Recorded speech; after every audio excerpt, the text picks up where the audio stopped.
Going to go ahead and get started, everybody. Welcome to the November 20th Historic Resources Board meeting for the City of San Diego. Ms. Seeger, do you want to give our preamble? Sure, thank you. Good afternoon. I'm Suzanne Seeger, a senior planner in the City Planning Department. Today's Historical Resources Board meeting is being conducted pursuant to the provisions of California Government Code Section 54953E, as amended by Assembly Bill 2249, which allows the city to use teleconferencing and to provide the public an opportunity to address the board via a call-in option or an internet-based service option. Effective February 10th, 2023, the Historical Resources Board will be meeting in person, and the meetings will be open for in-person testimony.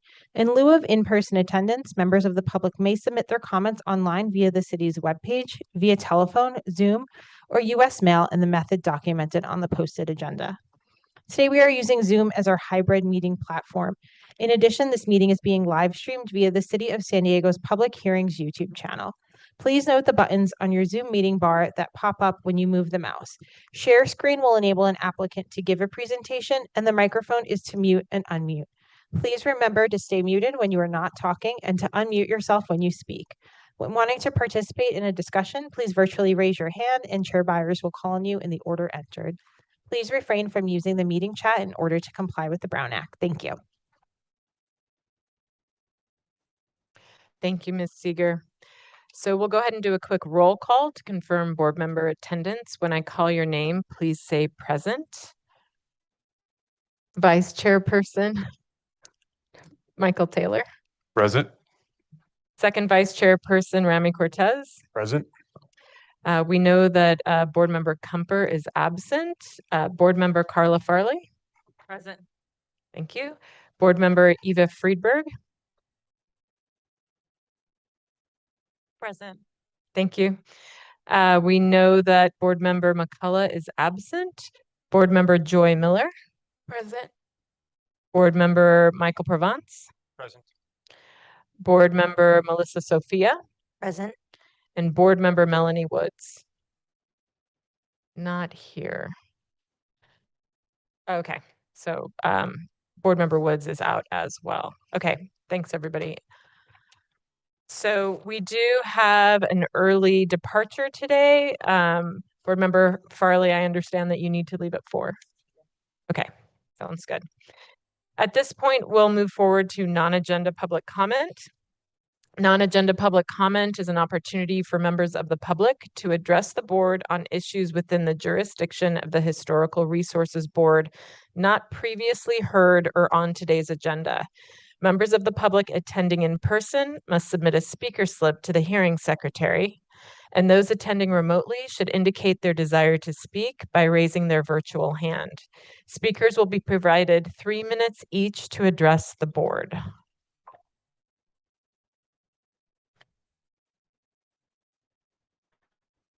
So Shona MacArthur.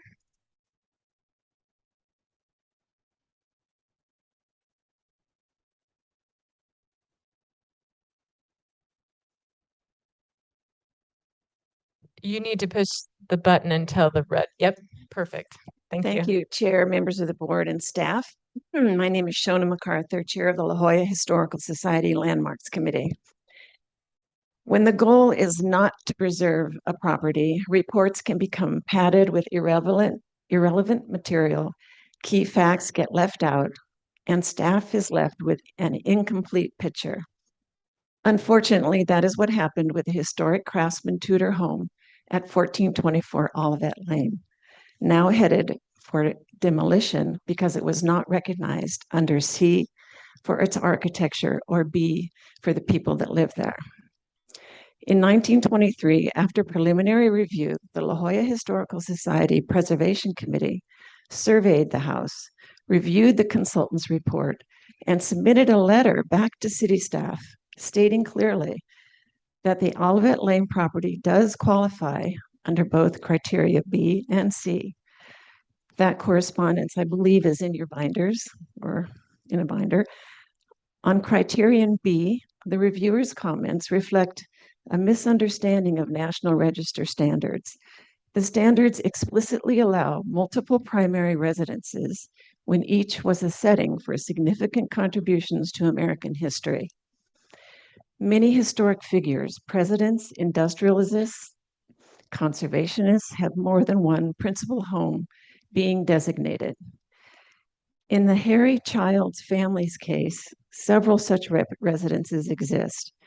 The executive house at Mammoth Hot Springs in Yellowstone, still standing, served as the home of Harry W. Child and later his successors, his son-in-law and grandson, who ran the Yellowstone Park Company into the late 1950s, between 1916 and 1950. They also had a residence in Helena, Wyoming. But importantly, as stated in the report, Harry and Adelaide Child moved to La Jolla, purchasing an Olivet Lane home in 1916 for Harry's health. Company's records identify it as their winter residence. It was a working residence from 1917 into the 1940s, during the most transformative eras in national park history.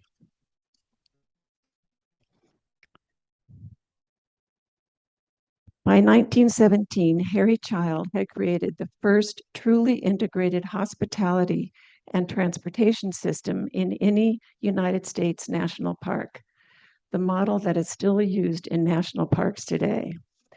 From the La Jolla home, along with the Yellowstone executive residence, the Child family oversaw major expansions: the 1917 Old Faithful Inn residence addition, the Yellow Park Hotel renovations, the Mammoth Hot Springs Hotel reconstruction, and extensive WPA modernization in the 1930s. Much of this work occurred after the Childs moved into the La Jolla home. The record is clear. Substantial portions of Harry Child's nationally significant work were conducted from this house. Two major areas of Yellowstone Park are on the National Register because of the work that he did in the national park. The property retains integrity from that period. It has been deteriorating from neglect, but the basic structure remains. Harry Child understood that natural open space is not an amenity. It is the soul of a place. He would be heartbroken to see just now his own home site reduced to 4 houses, jammed lot line to lot line. It runs directly counter to the values the family lived by, and it reflects a broader pattern of speculative development that is eroding both the landscape and the heritage that define La Jolla and San Diego. The Olivet Lane home plainly meets criterion B, and its loss will erase an extraordinary chapter of American and La Jolla history. I believe my colleague Heather Crane, also a member of the Preservation Committee, would like to offer a commitment from online. Thank you. Thank you.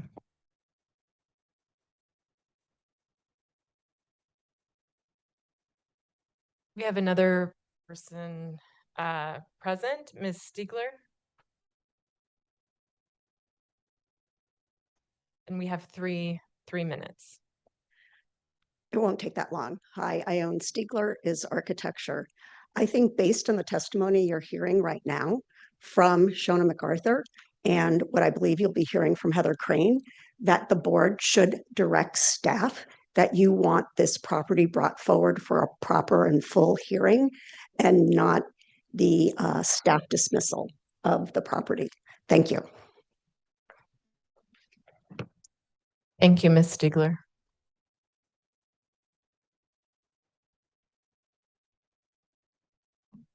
Heather Crane.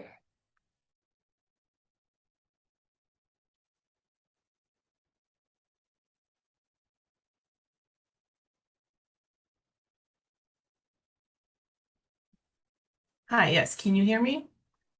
Yes, we can. Go ahead. You have 3 minutes. Thank you. Hi, my name is Heather Crane. I'm a historical architect and a member of the La Jolla La Jolla Historical Society Preservation Committee. In June of 2023, city staff shared with our committee a single discipline preliminary review for 1424 Olivet Lane. The author of the preliminary report concluded the property was not eligible for any criteria. Our committee strongly disagreed with this determination and provided a letter to staff recommending additional research for criterion B for important person with its association with Harry Child, as Shona mentioned, and criterion C, architectural style for its craftsman with Tudor influences. The author issued a revised report in November 23, and staff agreed with the author that the property was not eligible for any criteria. Staff's response was final and the preliminary review was closed. There has been renewed interest in this property after fellow committee member Shona MacArthur was doing research on the neighboring house, which was owned by Harry Child's grandson, John Q. Nichols. Although the revised report for the Child's residence expanded on criterion B and C, the revised report still lacks information on business Harry Child conducted while spending winters in La Jolla. It is known that Mr. Child purchased the home in 1917 and built a detached office on the property in 1920. He died in the home in 1931. The report also makes conclusions based on assumptions and lacks the evidence to substantiate if modifications occurred to street-facing facades, specifically the brick stair and patio leading to the front door. This is the only modification that would have altered the street-facing elevation. The author states the exterior brick wainscot, which wraps the perimeter of the residence, is likely original because it shows up on a photo from 1917. But then they state the brick entry, stair, and patio was not original and was a later addition. The author points to the assessor building record as evidence. However, there is no mention of the assessor building record on the assessor building record of the entry patio and stairs being an addition. In fact, it is rare for stairs and site walls to show on assessor building records. There was no mention of investigations to compare the original brick wainscot to the brick at the stair patio, at the patio and stairs, and there's no mention of accessing the crawl space to observe if construction of the patio and stairs varied from the historic portions of the home. And there's no mention of whether the author pursued obtaining any archived drawings from the City Records Department.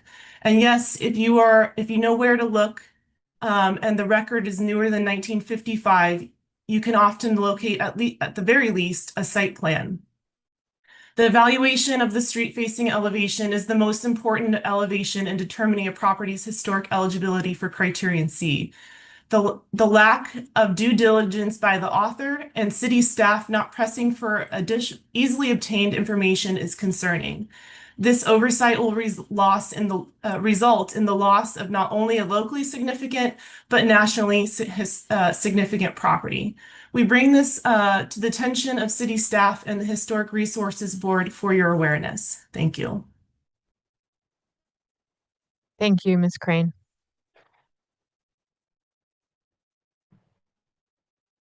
And Janet O'Day, go ahead. Hello, board and staff.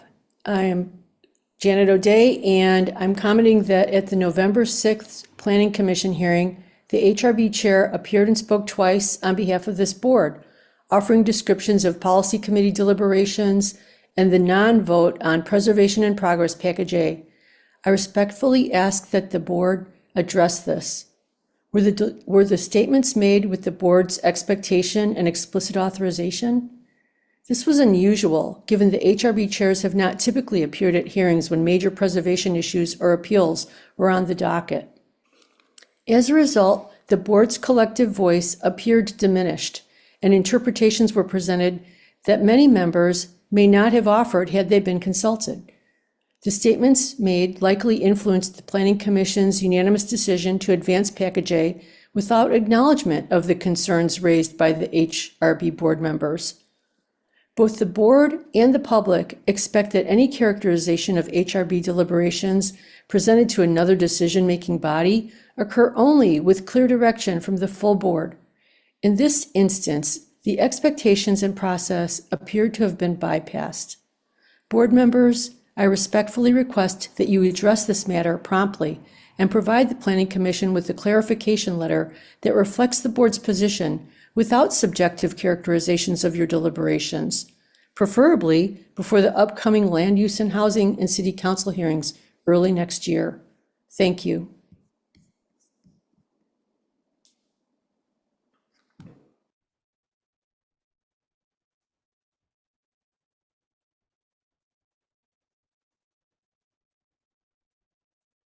All right, is there anyone else either here or online who would like to speak on a non-agenda item?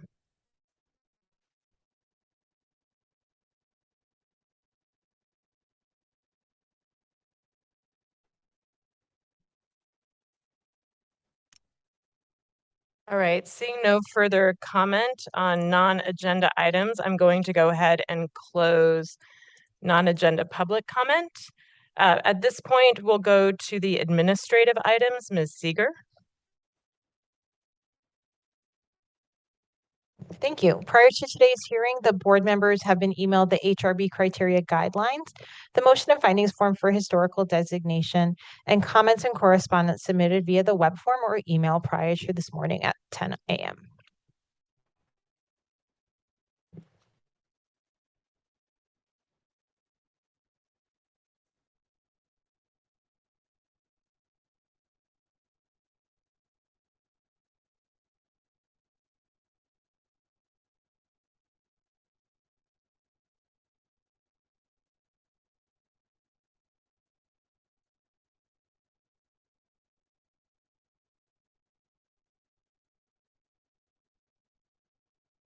All right, at this point, we will open it up to general board member comments.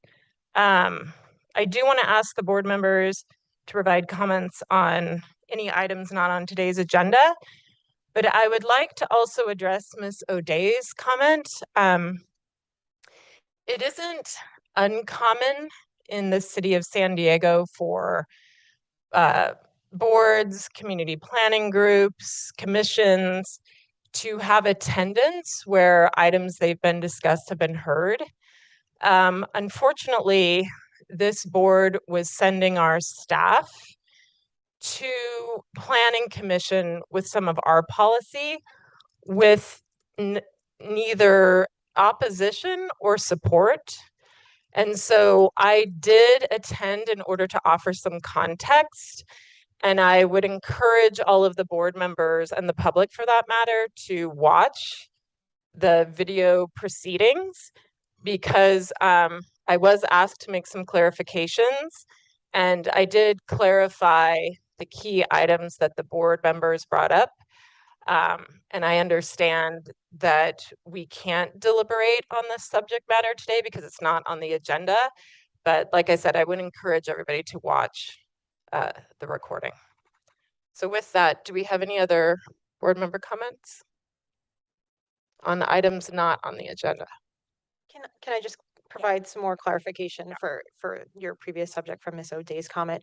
I just want to clarify that the board procedures do say that the chair of the board or their designee may represent the full board at meetings when identified as the chair or designee speaking on behalf of the board. And Ms. Byers did clarify and identify herself as speaking as the chair of the board. Thanks. Anyone? Yeah, Mr. Cortez. I was present at the Planning Commission hearing that Chair Byers spoke and represented the board, and thought she did a great job.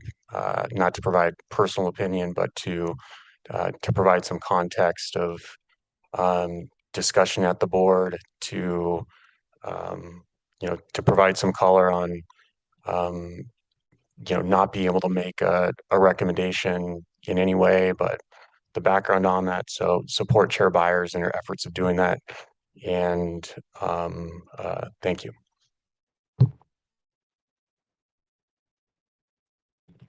I look forward to watching the video, but I will say in support of Chair Byers, there was substantial discussion at our subcommittee meeting for policy and additional significant discussion here at the last board meeting. So I'm confident that you are very aware of our feelings and a deep understanding of the discussion. So thank you.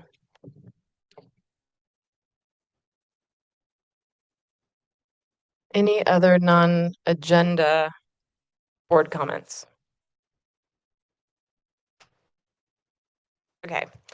At this point, we will discuss declarations of conflict of interest, ex parte communications, or failure to visit sites. Do any board members need to disclose any conflicts of interest on any items on today's agenda?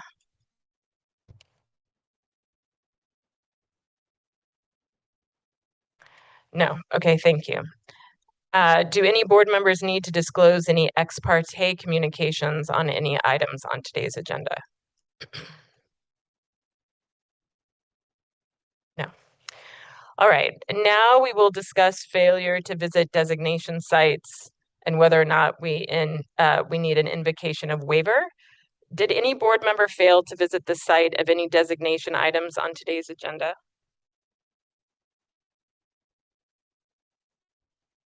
Good job, everybody. Um,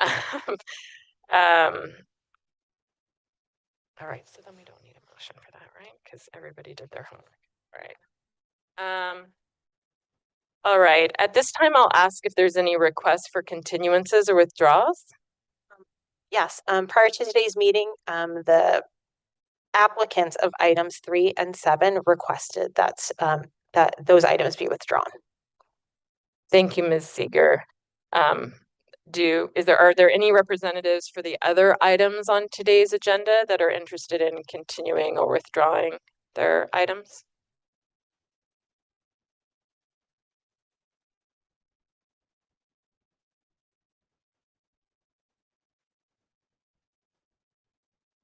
Okay.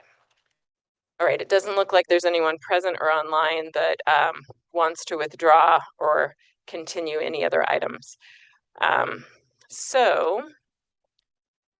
At this time, we'll move forward regarding the consent agenda. So staff has proposed items for inclusion on the consent portion of the agenda. Actions to designate a resource as historic require an affirmative vote of 6 board members, and all other actions require an affirmative vote of a majority of board members present. Any board member may add or remove an item from the consent portion of the agenda. Any removed items will be heard in accordance with their regular placement on the agenda unless otherwise indicated by the chair. The following items are proposed by staff for the consent portion of the agenda. Item number 1, La Estrella del Mar, located at 306 C Lane. Item number 4, the Benjamin and Lois Benjamin Torgerson Spec House number 1, located at 3575 Alabama Street. Item number 5, Elmo and Angeline Crabtree Spec House number 3, located at 4192 Rochester Road. Item number 6, Otto and Netha Kasig House, located at 2954 Chatsworth Boulevard. Item number 8, the John and Maddie White Benjamin Torgeson House, located at 2651 Jonquill Drive. And item number 9, Cosset Cottage number 1, Irving Gill House, located at 3729 8th Avenue. Do any board members wish to add or remove items from the consent agenda?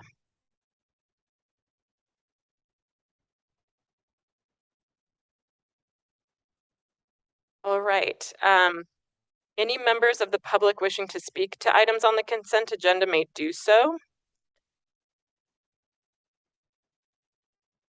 Just a second.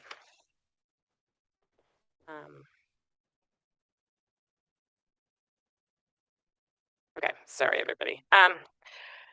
Members of the public attending in person must submit a speaker slip to the hearing secretary, and those attending remotely should indicate their desire to speak by raising their virtual hand. Speakers will be provided 3 minutes per person per item to address the board. Please state your name, the item or items you are speaking to, and whether you are in favor or opposition to the staff recommendation on that item.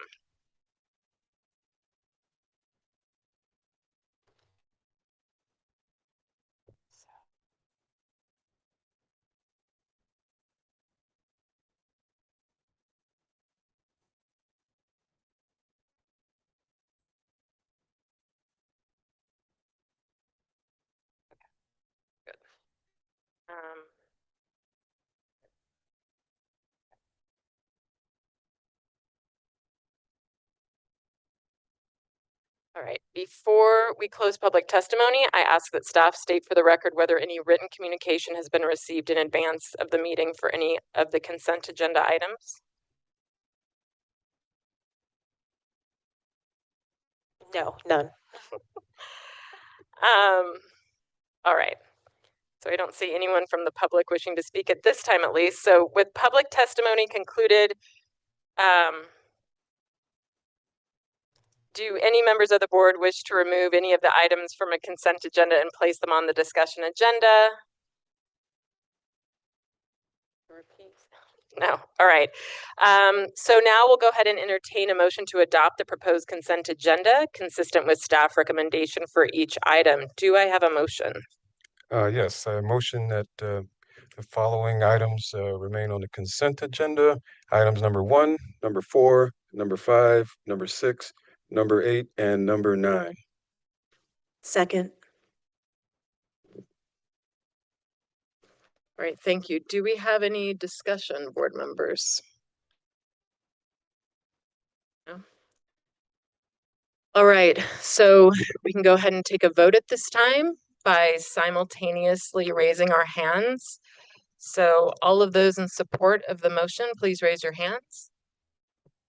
That's board members Miller, Province, Friedberg, Taylor, Byers, Cortez, Sophia, and Farley. That motion passes. All right, congratulations, everybody. Is there anyone here who would like to speak on any of the items that were just approved? Yes, please come on up.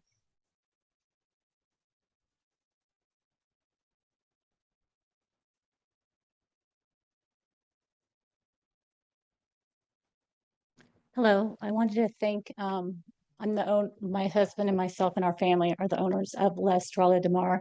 And I wanted to thank everyone here for approving it. It's a lovely home and it has so many nice qualities that all the previous owners have kept up, and we really appreciate it. Thank you very much. Congratulations. I love your home so much. I loved visiting even the outside of it. Yes, come on up.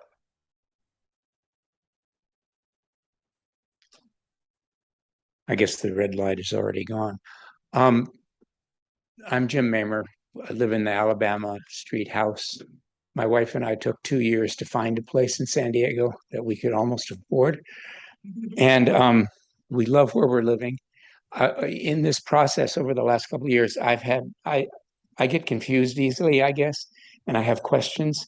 And everybody I've talked to in this board has had anything to do with historical preservation has been wonderful and fun to talk to, especially Shannon. She was really, really helpful in keeping me calm and not confused. And I just wanted to say thank you. Thank you. Congratulations. Anyone else here in person before we go online?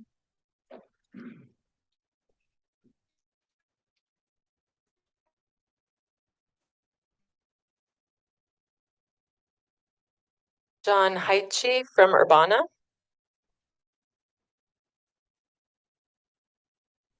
Hi, my name is John Heiss with Urbana Preservation and Planning. I'm here representing the property owners for items number 6 and items number 8. I just wanted to thank the board for voting to designate on both of those properties. Yeah, thank you again. Thanks. Bye. Thank you.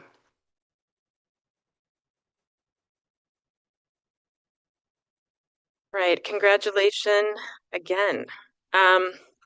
So with the consent portion of the agenda adopted, we only have one remaining item for discussion at today's hearing, which is item number 2660 through 2666 First Avenue.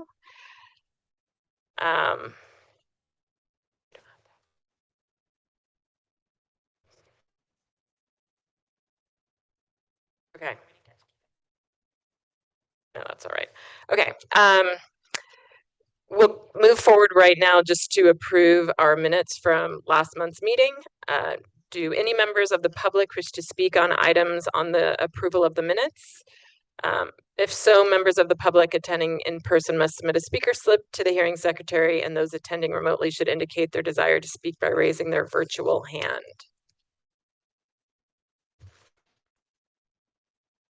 Any public comments on the minutes?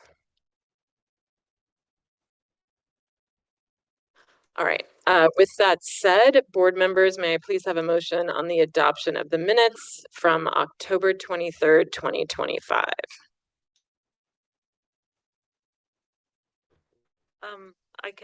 I'd like to propose a motion to adopt the minutes from October 23rd, 2025. Thanks. Second. Thank you, board members Friedberg and Taylor. Do we have any discussion about the minutes before we take a vote? All right. At this time, let's all vote by raising our hands. All those in favor of adopting the minutes of October 23rd, 2025, please raise your hands. That's board members Miller, Province, Friedberg, Taylor, Byers, Cortez, Sophia, and Farley. That motion passes. All right, thanks everybody. Moving right along. We'll go to staff reports at this time. So from the City Planning Department, Ms. Stanko.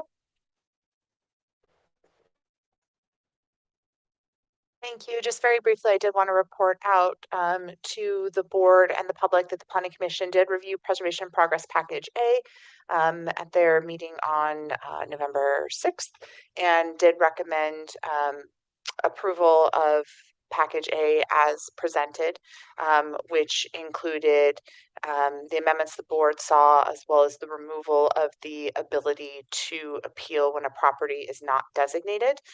The timeline for Preservation and Progress originally had Package A going to Land Use and Housing in December. However, that meeting has been canceled, so we'll be going to Land Use and Housing in January, and then likely the full council probably at the beginning of February. Thank you, Ms. Stanko. Ms. Seeger? I don't have anything to report out, but I will move on to the subcommittee report out. The next regularly scheduled meetings of the Policy Subcommittee and the Archaeological and Tribal Cultural Resources Subcommittee. I'm sorry. The next meeting of the Policy Subcommittee will be held on December 8th in the large conference room on the 5th floor of the City Administration Building. And please visit the city's website for more information on the Archaeological and Tribal Cultural Resources Subcommittee. Thank you, Ms. Seeger. Ms. Anthony?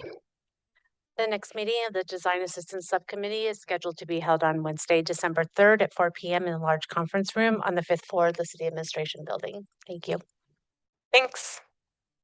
All right, so now we'll move on to our remaining item, which was continued from October 23rd, 2025. And again, this is the 2660 to 2666 First Avenue.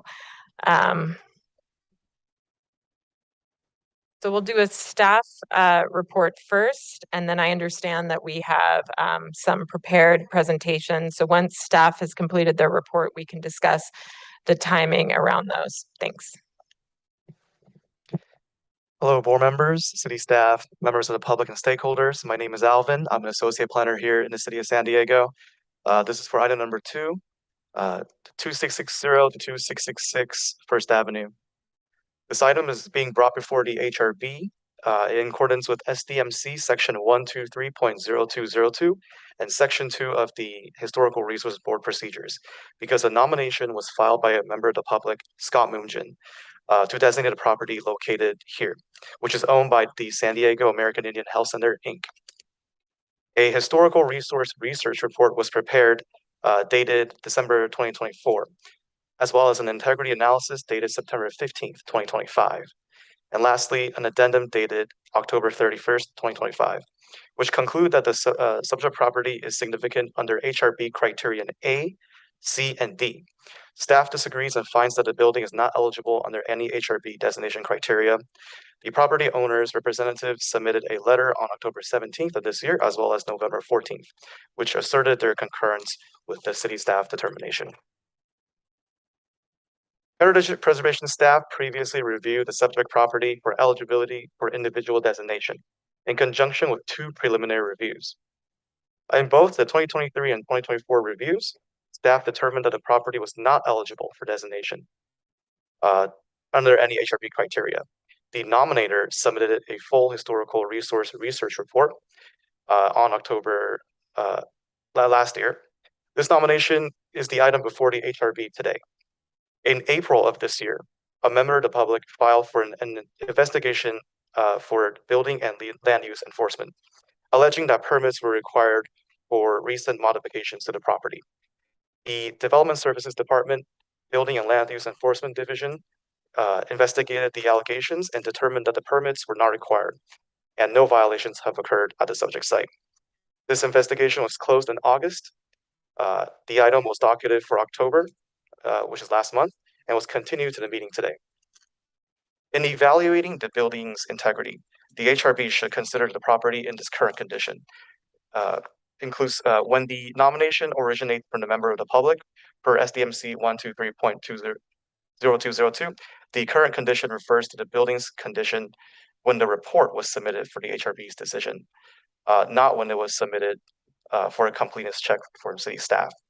As such, the HRB should consider the property in its current condition, which includes the recent alterations from April of 2025.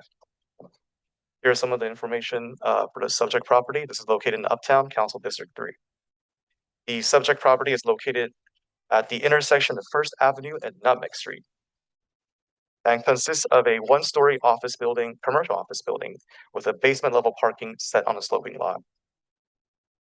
The subject property was designed by architects Lloyd Rocco and Homer Delowy and was built in 1959. It is supported by a steel frame structure. It has a flat roof, stucco cladding, and cantilevering wood slash sunshades that were partially removed. The entry is accessible from the sidewalk through concrete steps and a ramp. The entry is elaborated with a full-height metal storefront system.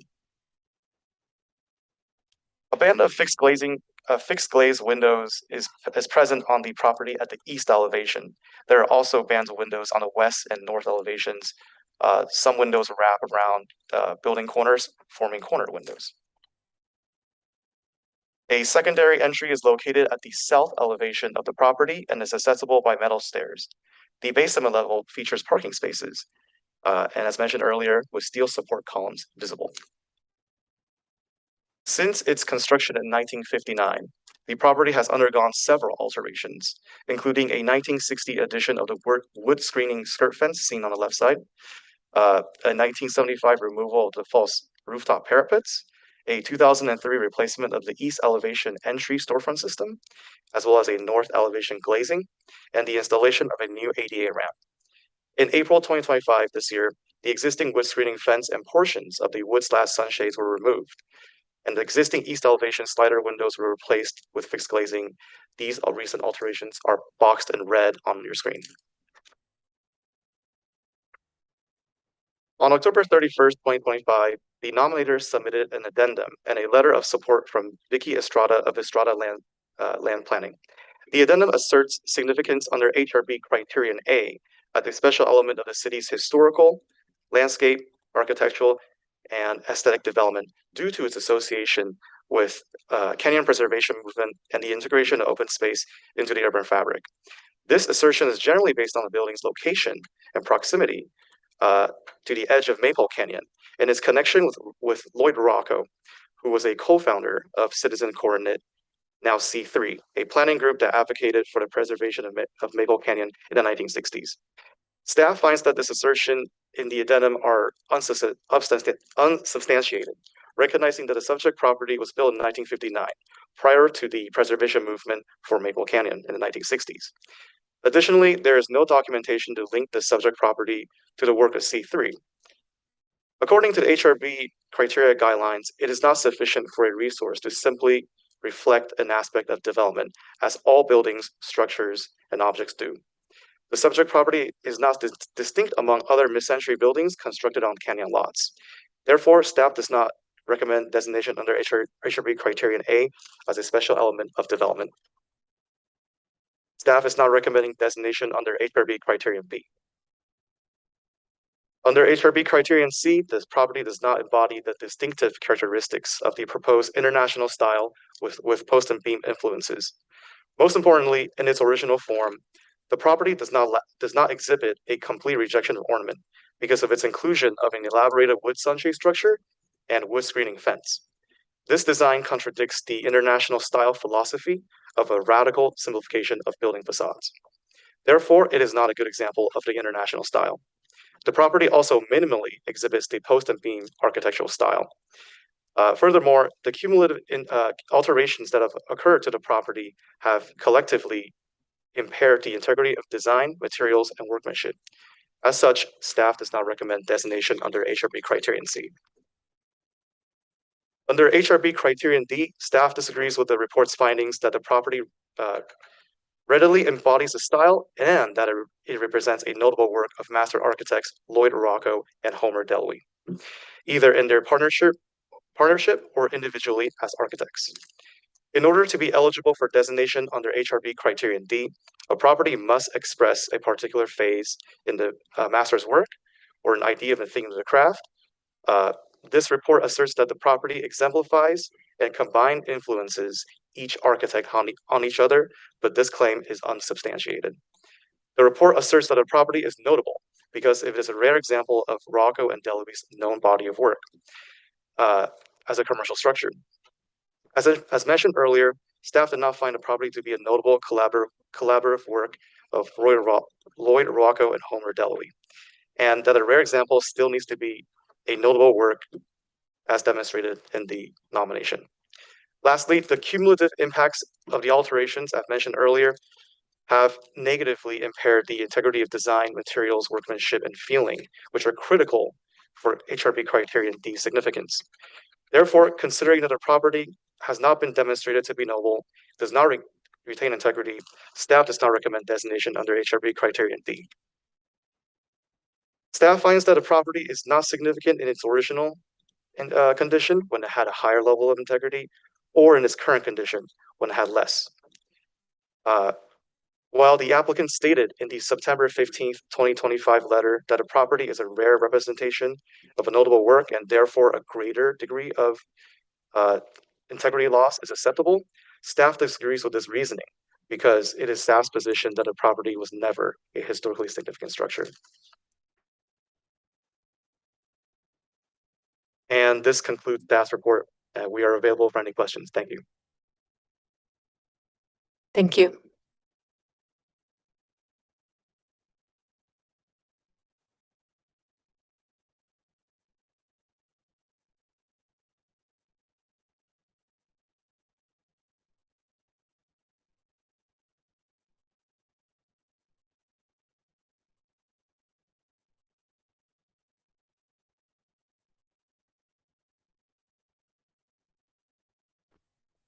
All right, before we get started on public testimony, I do want to talk through requested timing. First of all, Mr. Moomjim, no, I don't see you. Oh, so do I understand correctly that you're requesting 35 minutes?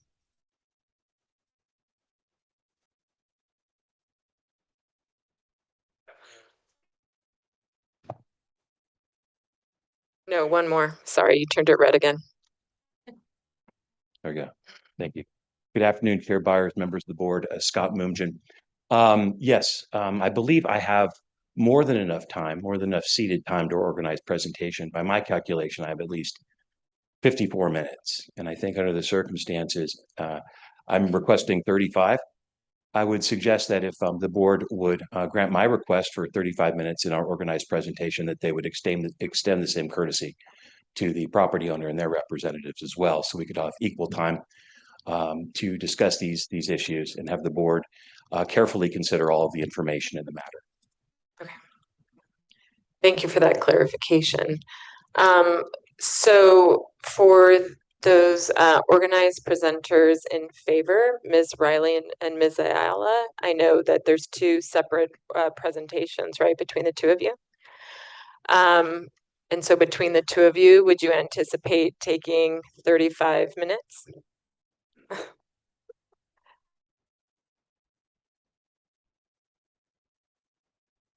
Good afternoon, Heather Riley on behalf of the property owner. No, I don't think in any world we would want 35 minutes. I think Miss Ayala is anticipated, she's going to ask for 20, but I believe she will be able to complete it quicker than that. And I really only need 5 tops probably. Okay. Thank you. So now, not so far off. Okay, thanks. And then, Mr. Moomjim, do you feel comfortable going first? Yes, we do. Okay, so if that's the case, I just want to run through the speaker slips then, just to get everyone into the record. And feel free to stand there during this if you want, or feel free to see yourself because I think it's going to be a minute. But let me just get all these folks into the record here. So, and Mr. Moomjim, are you and Ms. Stiegler presenting together? Because people are ceding time to both of you. Yes, that's correct. Okay, great. So for this presentation, Meg Goldstein, are you here? Okay, thank you. And you're ceding time to the presentation? Okay, thank you. And Alan Goldstein? Okay, also ceding time to the presentation. Terry Johnson? Ceding time, thank you. Jay Warren? Ceding time to the presentation. Thank you. Gretchen Terry Leonard? And you're ceding time to the presentation. Okay, thank you. Tim Darling? Ceding time. Okay. And Ms. Stiegler, I see you're ceding time, but you're also part of the presentation. There you are. Okay. Peter Kempson? Thank you. Ronald May? Thank you. Pamela Maloha? Okay, thank you. Sorry if I butchered your last name there. Don't know what I was reading there. Roy Mackin? You're not ceding time. I'm sorry, saying it again? Yes. Okay, great, thank you. There was a squiggle there, so thank you for clarifying. Norma Fernandez? Okay, thank you. Alan Marshall? Okay, thank you. Jennifer Banta? Thank you. Ian Maitland? Thank you. Jeannie Rawlings? Thank you. Tina File? Thank you. And John Lamb? Thank you. All right. 1 second here, you all. I need to do a little bit of math.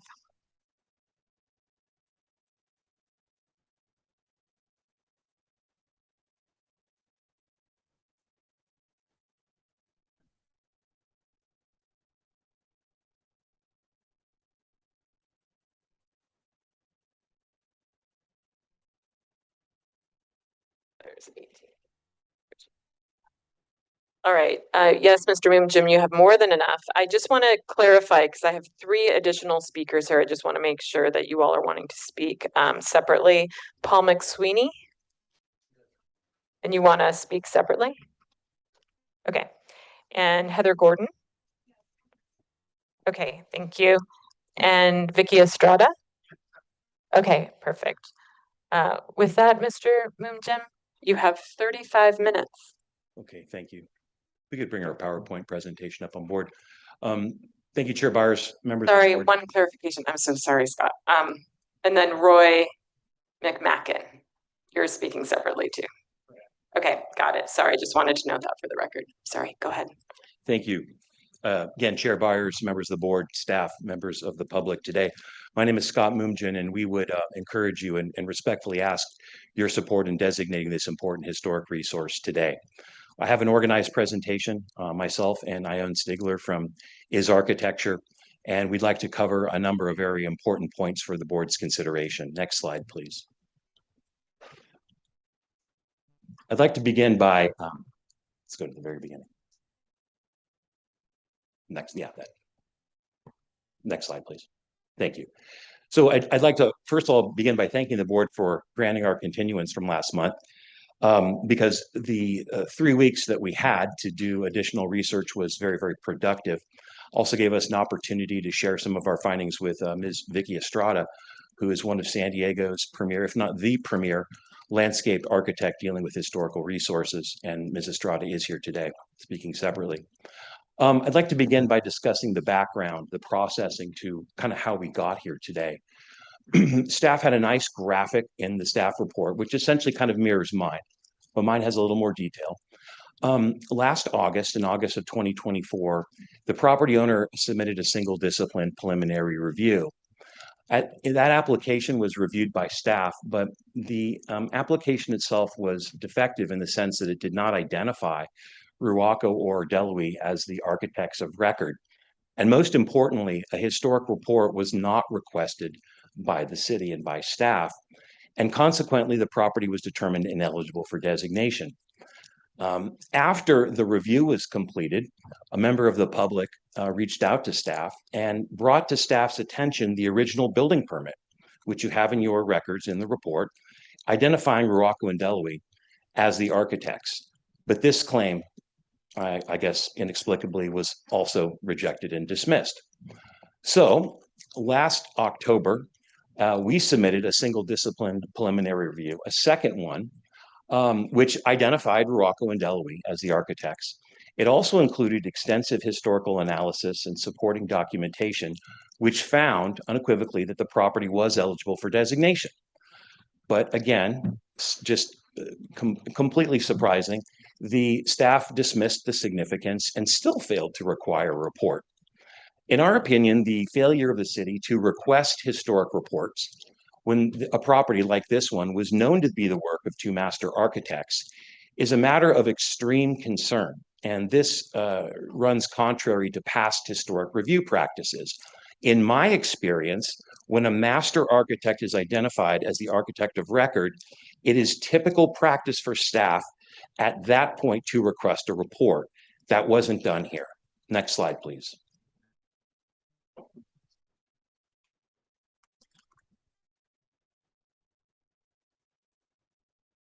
Can we have the next slide? Thank you.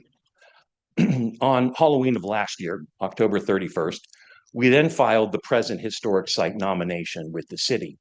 I want the board to realize that the current processing for these voluntary nominations takes about a year. And I think this would be acknowledged by staff. It's unfortunate, but it takes a while to get before this board. As this property was in the queue, awaiting docketing before this very board, on April 11th of this year, neighbors in the community observed demolition or construction activities at the site. At that time, HRB staff and the Blue Code Enforcement Division were notified immediately. And at that time, demolition activities were halted and the work suspended. Next slide, please.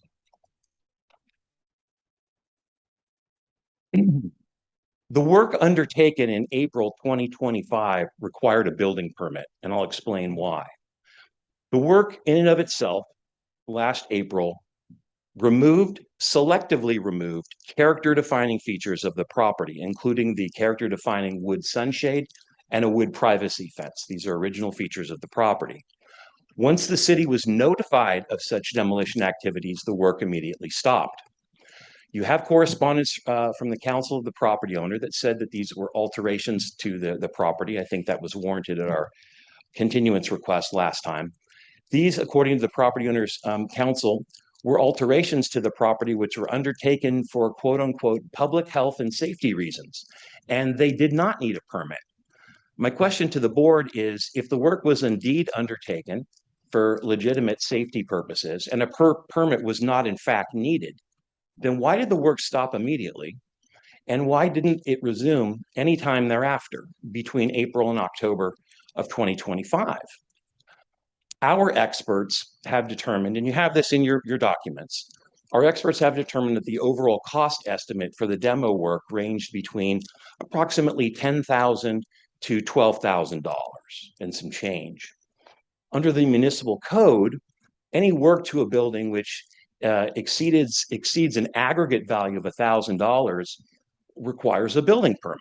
And that the permit exemption language in the code state clearly that repairs exempt from permit requirements do not include changes or alterations to permanent fixtures. This would include the wood sunshade and the privacy fence, according to the code. Moreover, the use of a cherry picker lift, which was placed in the public roadway to facilitate the work, also required a permit according to City Information Bulletin 177. So under the municipal code, the work was not subject to any building permit exemption, and a permit should have been issued by the city. Unfortunately, it was not. Next slide, please. I'd like the board to turn its attention to a memorandum of law, which I believe you have, and maybe Alvin can correct me. But this memorandum of law, I'm well familiar with this. This was released in April of 2007. When you read this, it's very clear that according to the city attorney, the HRB must consider the appearance of this property today at the time it was submitted to the city for designation, which is in October of last year.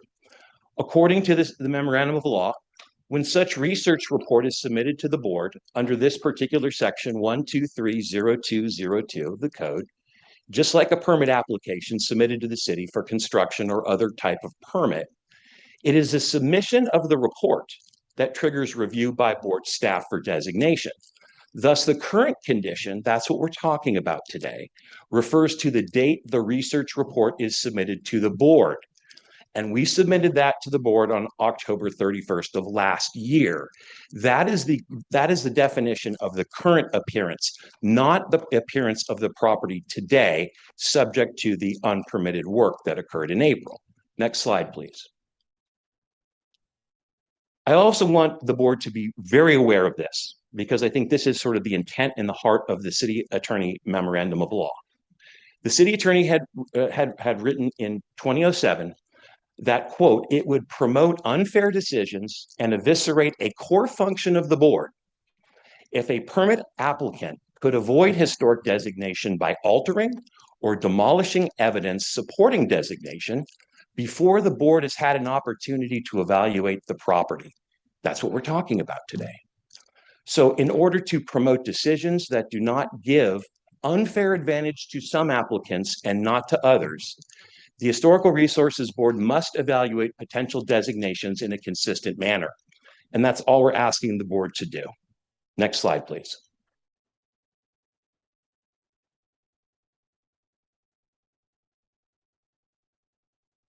One more.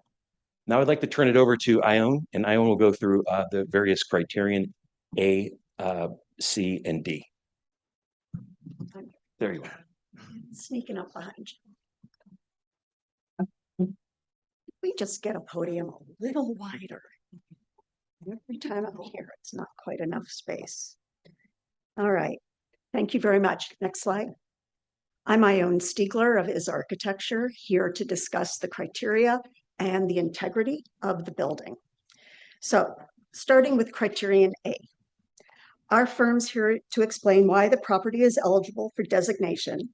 In addition to the issues Scott outlined, we believe the staff report conflates key architectural terms to avoid identifying any architectural style, and it attempts to remove this building from the Ruaco and Deluy project history in order to maintain an inaccurate narrative of their work. We're grateful for the continuance granted last month. It allowed us to spend time at the History Center, where we gathered substantial new information, and to speak with members of the public who were closely involved in the movement to protect San Diego's canyons. We were fortunate to have Vicki Estrada here today. She will speak separately, and her letter has already been entered into the record. Citizens Coordinate, now known as C3, was founded in 1961 to support a handsome and functional community through research, education, and coordinated civic actions. And I got to read their initial memo of that foundational meeting at the History Center.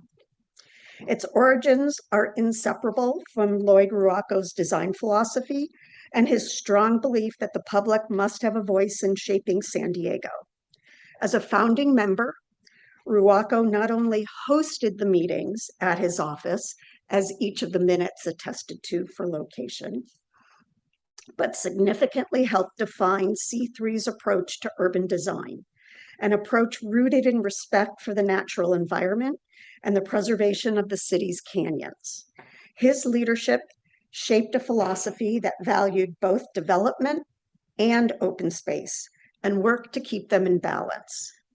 The property today offers a tangible and early illustration of these ideals, reflecting Ruaco's belief that architecture should interlace with green belts and environments for people. And he called for cities fit to live in, where buildings harmonize with natural topography rather than dominate it. This vision changed the way San Diego understood and planned for its landscape. The fight to prevent a road through Maple Canyon, which is the canyon where this property sits, later became a symbol of a broader citywide effort. That effort established canyon preservation as a core urban value, thanks to public advocacy and the work of Citizens Coordinate. Next slide. During the continuance, we found at the History Center Ruaco's unpublished manuscript, City, I Am Your Child. The property embodies Ruaco's applied professional standards and design ingenuity with the canyon landscape by exemplifying the professional applications of the design philosophy and ingenuity regarding canyon landscape and arroyo integration.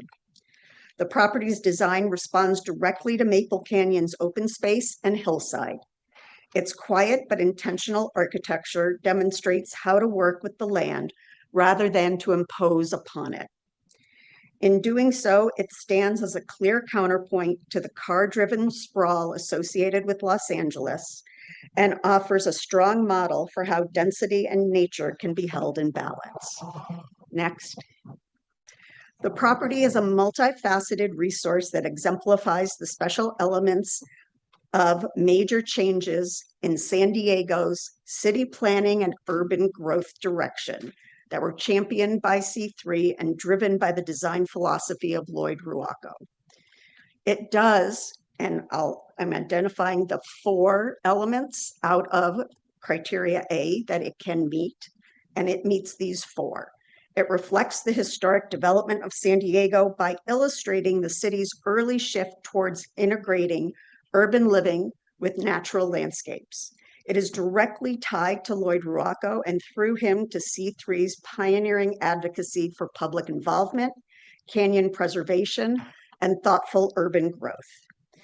It exemplifies the aesthetic development of a design and landscape approach that unites built form with open space.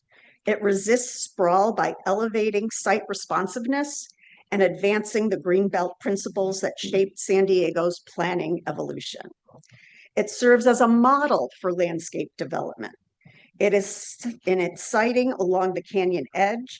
It captures a defining Ruaco hallmark and helped launch broader citywide efforts that were later embodied in official plans, policies, and open space dedications.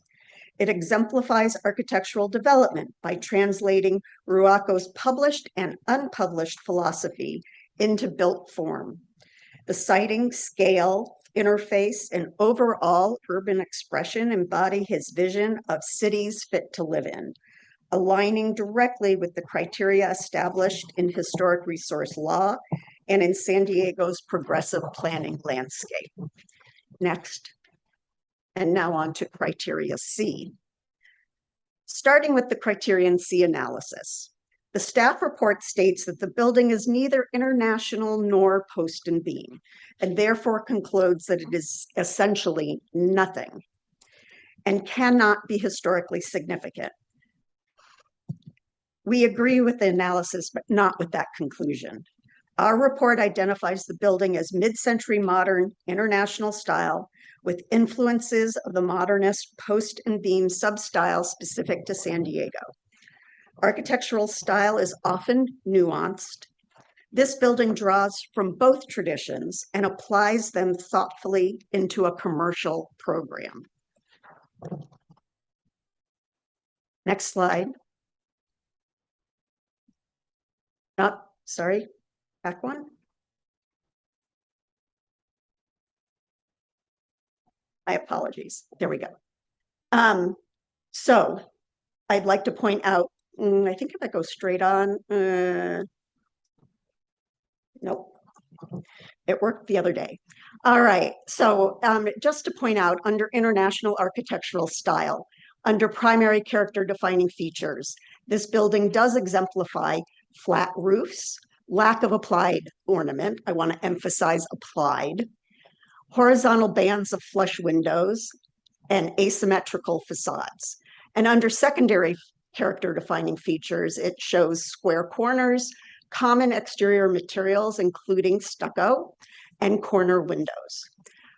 Under post and beam architectural style, it has the direct expression of structural system in either wood or steel, horizontal massing, flat or shallow pitched roofs, floor to ceiling glass. And under secondary characteristics, an absence of applied decoration. That's why we say it's international, influenced by post and beam. Next. And here I'd like to point out, oh, it did work. Can we go back one? Sorry. Here are the posts reading through clearly as part of the expression. Next slide. Beyond this lack of nuance, the staff report repeatedly claims that the wood sunshade and wood fence are applied ornament and therefore disqualify the building from modern architectural styles. Simply put, this misuse of the term ornament conflates organic ornament and applied ornament. There's two distinctly different applications in order to reach the conclusion they wanted. Applied ornament is something added to a building, extrinsic to its structure or function. However, organic ornament, a key in modernism, it's common in all modernist architecture, emerges from the materials themselves and from the functional purpose of an element. Next slide. Sorry, go back one. My apologies. Organic ornament is recognized in historically designated international style buildings throughout San Diego and across all modernist work. We see it in the structural columns and forms of the Forester Park Prospect condominiums in La Jolla, the upper left corner there. And we see it again in the metal sunshade of Ruaco's earlier Clitsome residence. In this Ruaco project, an early version of his sunshade is not disqualifying, nor should it be. It is organic ornament. It is an extension of the structure to serve a purpose. And in it, modernism found beauty in the organic ornamentation. And yes, set aside applied ornament. This is not applied ornament on this building. The property's sunshade and fence fall squarely into organic ornament. Their form is inherent to their material and purpose, a wood sunshade that shades and a wood fence that encloses. Even the staff report acknowledges their functional role. Organic ornament cannot be applied ornament. One has a purpose, the other does not. Next. Staff's analysis also relies on the limited use of corner windows, the absence of a parapet or cantilevered slabs, and the lack of a casement window as reasons the building cannot be considered international style. But if we applied that logic consistently, even Le Corbusier's Villa Savoye, one of the most recognized international style buildings in the world, would not qualify. Its window bands are primarily sliders with a few awning or pivot. It has no corner windows, it has no roof overhang and no parapet. Yet no one disputes its place in the international style. What matters is how the building expresses structure, volume, and spatial flow. In Villa Savoye, the articulation of window bands and shades creates both privacy and ornament. The column grid is telegraphed through the fenestration. The vertical circulation is expressed clearly on one side. These are the same principles at work on our property. If you start with Villa Savoye and introduce post and beam influences to adapt it for the commercial use, you arrive at our building, situated on a hillside, at a full height glass entry corner to the main floor, shift the circulation to create parking at the lower level, and extend a functional sunshade, wrap a wood fence for privacy, add an egress door. The through line is unmistakable. The property is a San Diego evolution of the same modernist vocabulary, not a departure from it. Next. Staff also argues that the post and beam features are minimal and should be dismissed because they are mostly visible at the parking garage, at the building's approach and entrance, and from the public view below in Maple Canyon. But this overlooks a key fact. The basement entrance is a primary, highly used point of arrival. It is the circulation path for staff, tenants, and customers who are not approaching on foot or by transit. The building structure is visible from all sides, including a direct and unobstructed line of sight from the public canyon below, as the photo on the left so nicely shows. Modernist buildings cannot be evaluated from a single elevation. If they were, post and beam houses extending over hillsides or any residence partially screened by a fence would suddenly stop counting. In many post and beam designs, the exposed structure is intentionally revealed on the rear or private elevation. As an influence, rather than the building's primary style, the degree of expression that staff already acknowledges is precisely what is needed to demonstrate stylistic presence. The post and beam vocabulary is visible, intentional, and consistent with the way this style appears across many San Diego examples. To say that the structural system is not expressed is simply incorrect. Even from a good distance, the building still expresses the structure. Next slide. When evaluating the impact of alterations, including those resulting from the recent unpermitted demolition, we maintain that the changes are still minimal. The building must be considered as a whole within the context of its rarity and uniqueness. San Diego's historic preservation staff has clear precedents for this approach regarding rarity and uniqueness. Next. The precedent for a rare example of a master's work. We're not here to compare these two projects. Our purpose is to point just to the established precedents that directly contradicts the conclusions in staff report. San Diego Historic Preservation staff has long recognized that rare surviving examples of a master architect's work warrant careful consideration, even when alterations are present, and that reversible changes should not be treated as disqualifying. A striking example, and the only other international and post and beam building designated in the city, is the Oxley House. Like the property, it is a rare work by a master architect. Unlike the property, it has been even more substantially modified and was even relocated on its site. Despite those changes, staff determined that the reversible alterations did not compromise the integrity, and that its rarity as an extant example carried significant weight. The same precedent applies here. Next. This precedent is reinforced in both the guidelines for criteria evaluation that this board follows and in the Modernism Historic Context Statement for international style buildings. Rare examples are permitted to have alterations, especially when those features are salvageable. Every one of the altered elements on the subject property is salvageable, even after the targeted, unpermitted demolition of its street-facing, character-defining features. Criteria D. This is a table, next please, of the 6 known commercial properties of the partnership of DeLuise and Ruaco. Please note that 4 of them, of the 7 buildings, 6 built, are medical buildings. Of the buildings, every one is either demolished or unbuilt, and the only other extent of their commercial work is not within the City of San Diego's jurisdiction. The allowance for alteration requires comparative analysis to the established rarity of this building. And it's difficult to imagine anything more rare than the single remaining example of a building type. In fact, that alone makes it a notable representation because it is the only one. During the relatively brief period of Ruaco and DeLuise collaboration, only a handful of projects were constructed.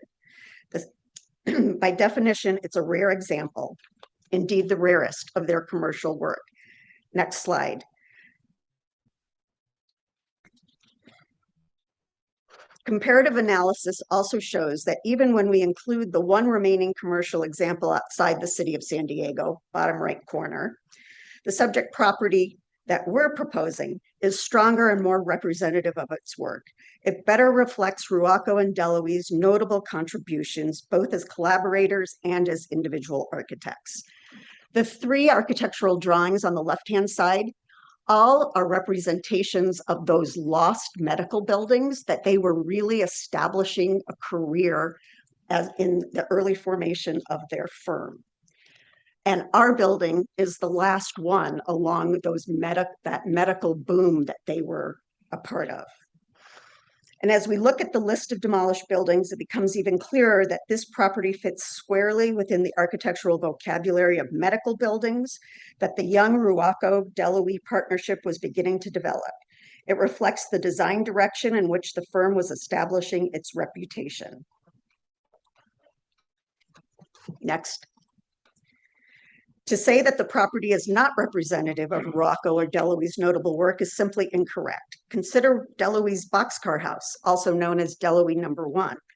In that project, the main structure is elevated above parking, with access provided by a driveway that responds directly to the site's topography, while the lower level exposes the structure.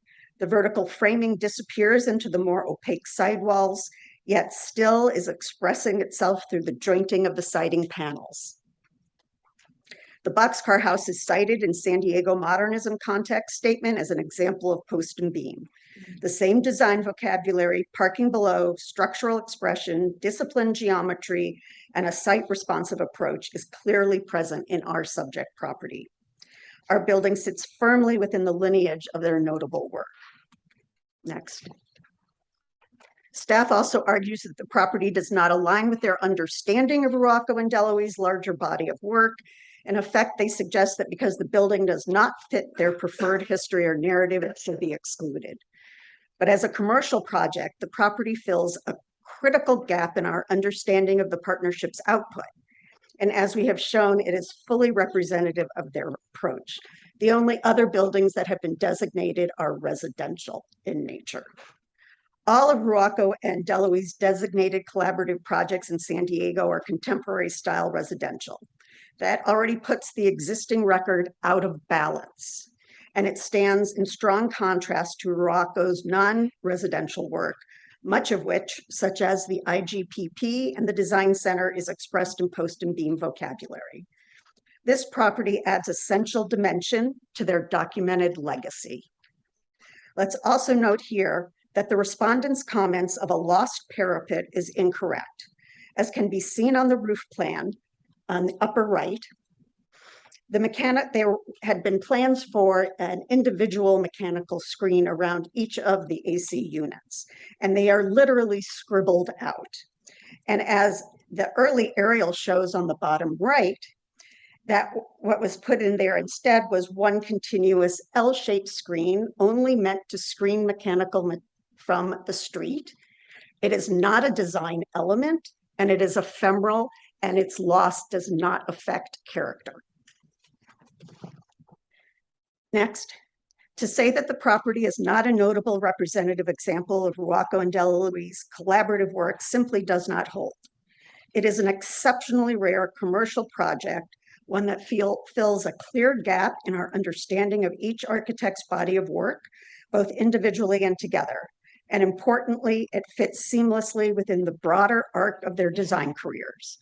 Next, beyond its importance as a representative work of Ruaco and DeLuise, the property is also a notable example of the instruments of architectural practice the drawings, the title blocks, the documentation the two architects produced together. The title block for this project is unlike any seen in their known work. Both architects' names, can you go back a slide? Both architects' names show together along with their individual architectural license numbers, making it uniquely valuable record. And the drawings are dated 1958, making them the earliest known documents from their collaboration. This elevates the property not only as a built example, but as a primary source to understand how their partnership formed and how their design process evolved. Next, under integrity, sorry.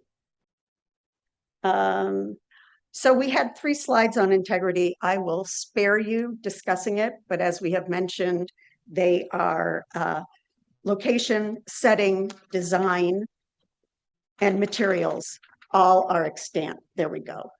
Thank you. And I'll move on because it's all there. It's not a heavily altered in any way building. And the remaining Sunshade members still clearly express the design intent and the characteristic Ruaco detail that defines this work.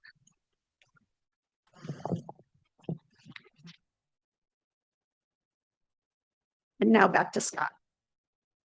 Thank you.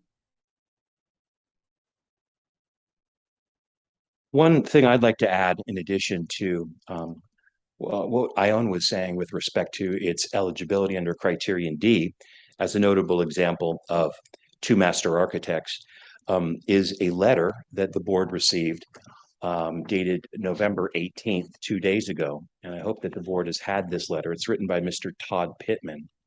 Mr. Pittman is a historian with extensive experience on Lloyd Ruaco and his work, and he was a former board member of the HRB.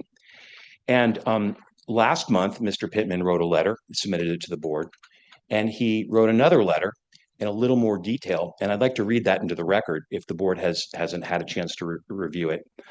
It says, HRB staff and board members, the Millman and Campbell Medical Building is a rare and early example of the partnership between master architects Lloyd Ruaco and Homer Delowy.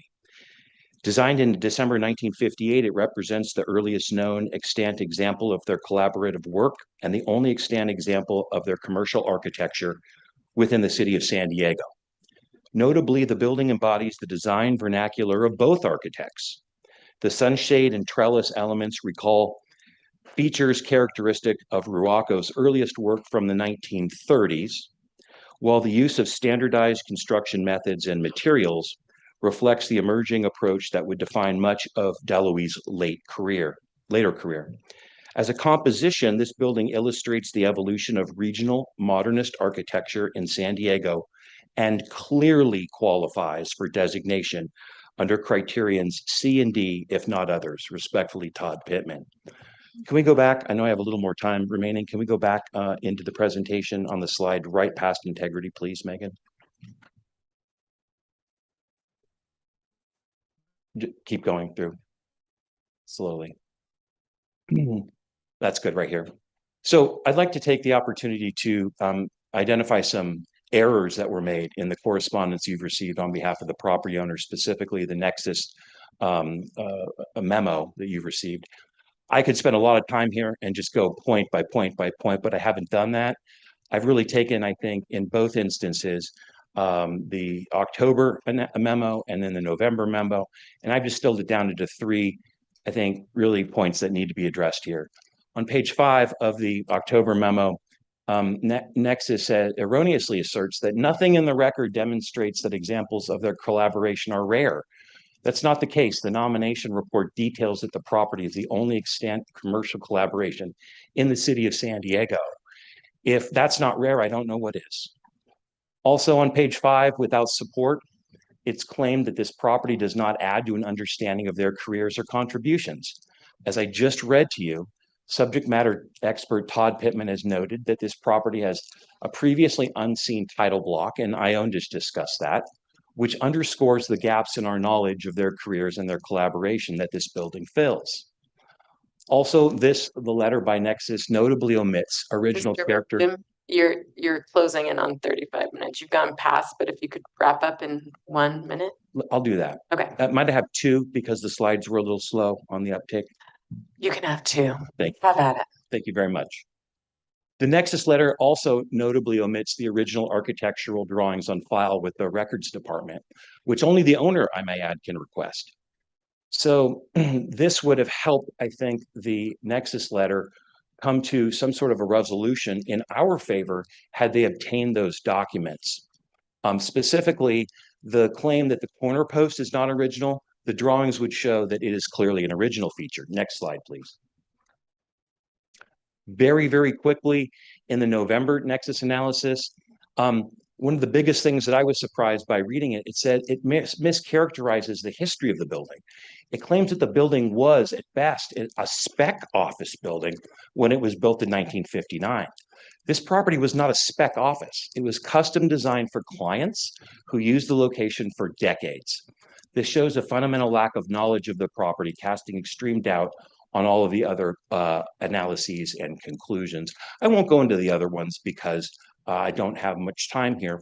But what I will say, if we could turn our attention to the next 3 slides, this is the end of our presentation. And thank you for indulging me with extra time.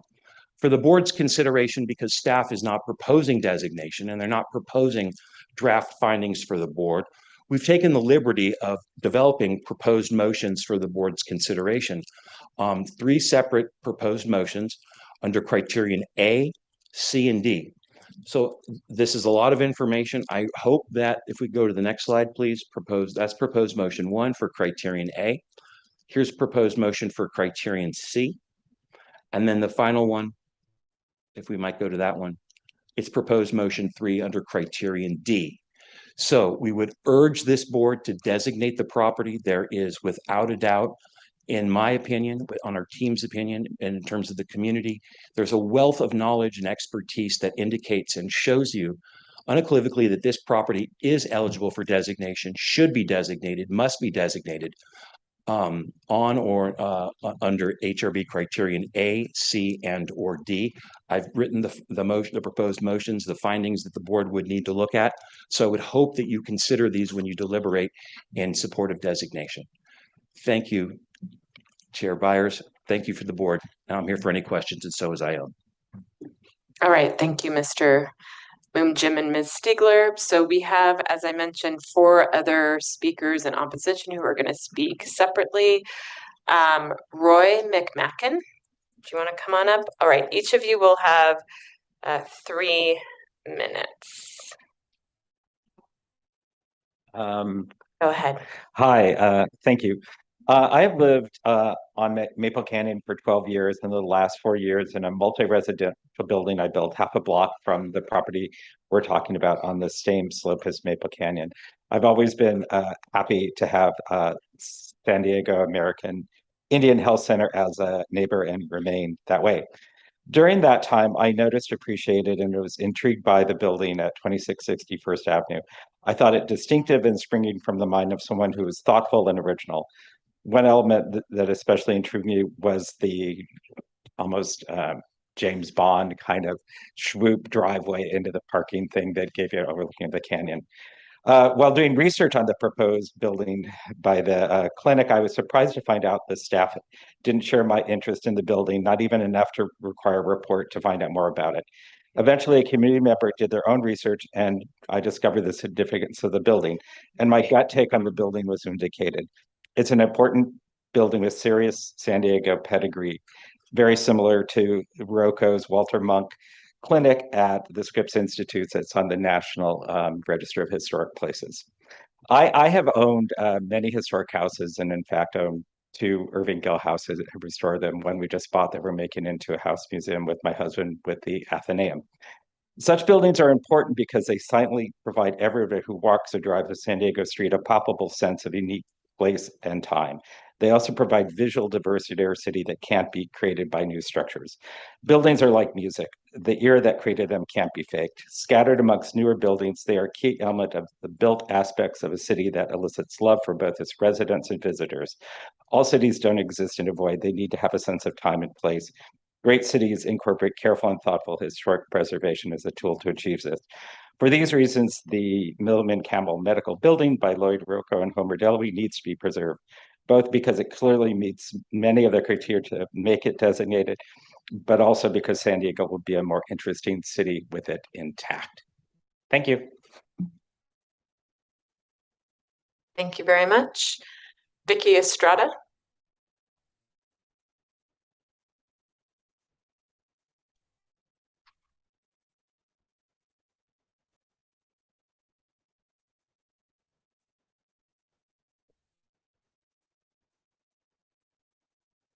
Turn on my stopwatch so I can go.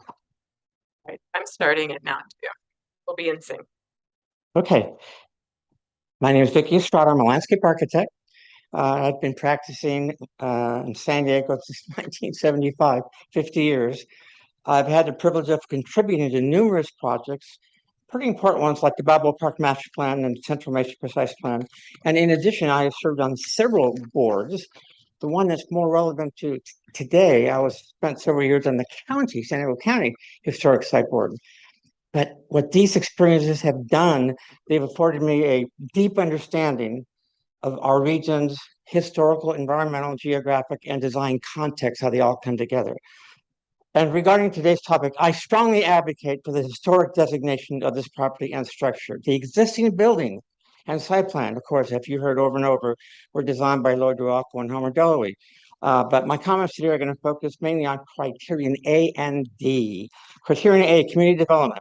The building's location on the rim of Maple Canyon was a critical factor in the design. Rather than imposing a conventional pad grading approach, Rocco and Delaby designed a structure to harmonize with the building's natural topography. You've seen lots of pictures that I showed.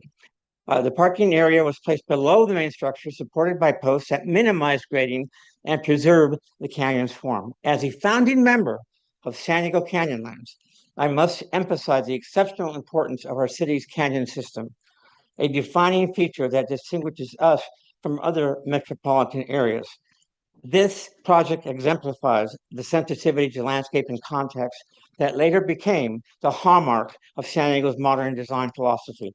The approach also reflects the ideals championed by Lloyd Rocco, co-founder of C3. It was his belief that civic beauty shapes civic character, and it promotes forward-thinking planning principles, which became the basis of a lot of our so many projects that they have done. Without C3 would be a little bit different.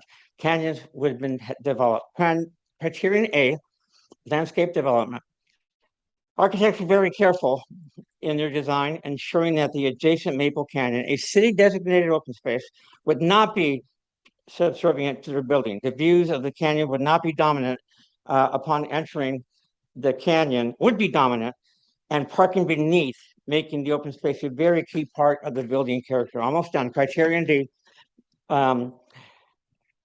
Lloyd Rocco is widely regarded as one of San Diego's most modern architects.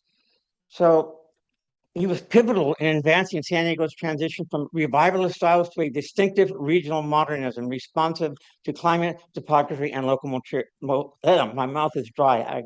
Allergy pills. I don't know anybody. God, I hate that. Your mouth sticks together. It's hard to talk. To summarize, although the building has undergone some minor alterations, as you saw, they do not detract from its architectural integrity or historical significance.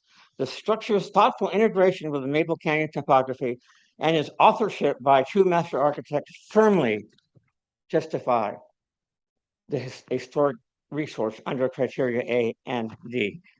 Sorry, I went over a little bit. That's all right. I gave you that because of the allergies. Little compensation there. All right, Heather Gordon.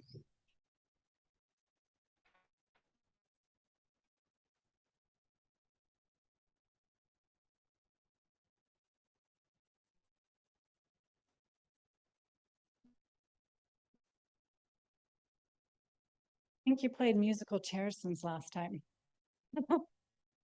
Good afternoon, Chair Byers and fellow board members. My name is Heather Gordon. Thank you for your important service and for taking the time today to hear my comments. I promise I will be brief. Others far more experienced than I have already spoken to the building's historic value. I'm here to highlight a few matters of basic common sense.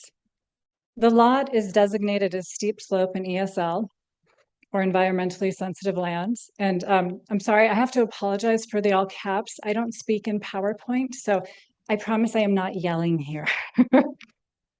I live next door, and both designations of steep slope and ESL appear on my own permitted building plans.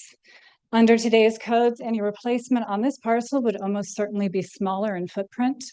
Why would we demolish a rare historic resource when the land itself limits meaningful redevelopment? Next. Unpermitted work recently removed key historic features. We've seen lots of evidence of that. And neighbors stopped it simply by asking to see permits. What builder halts properly permitted demolition work? If the demolition were truly addressing a health or safety concern, why was it left incomplete? That broadcast to the entire neighborhood that something was afoot. And we were sad to see the palm trees go. Next, please.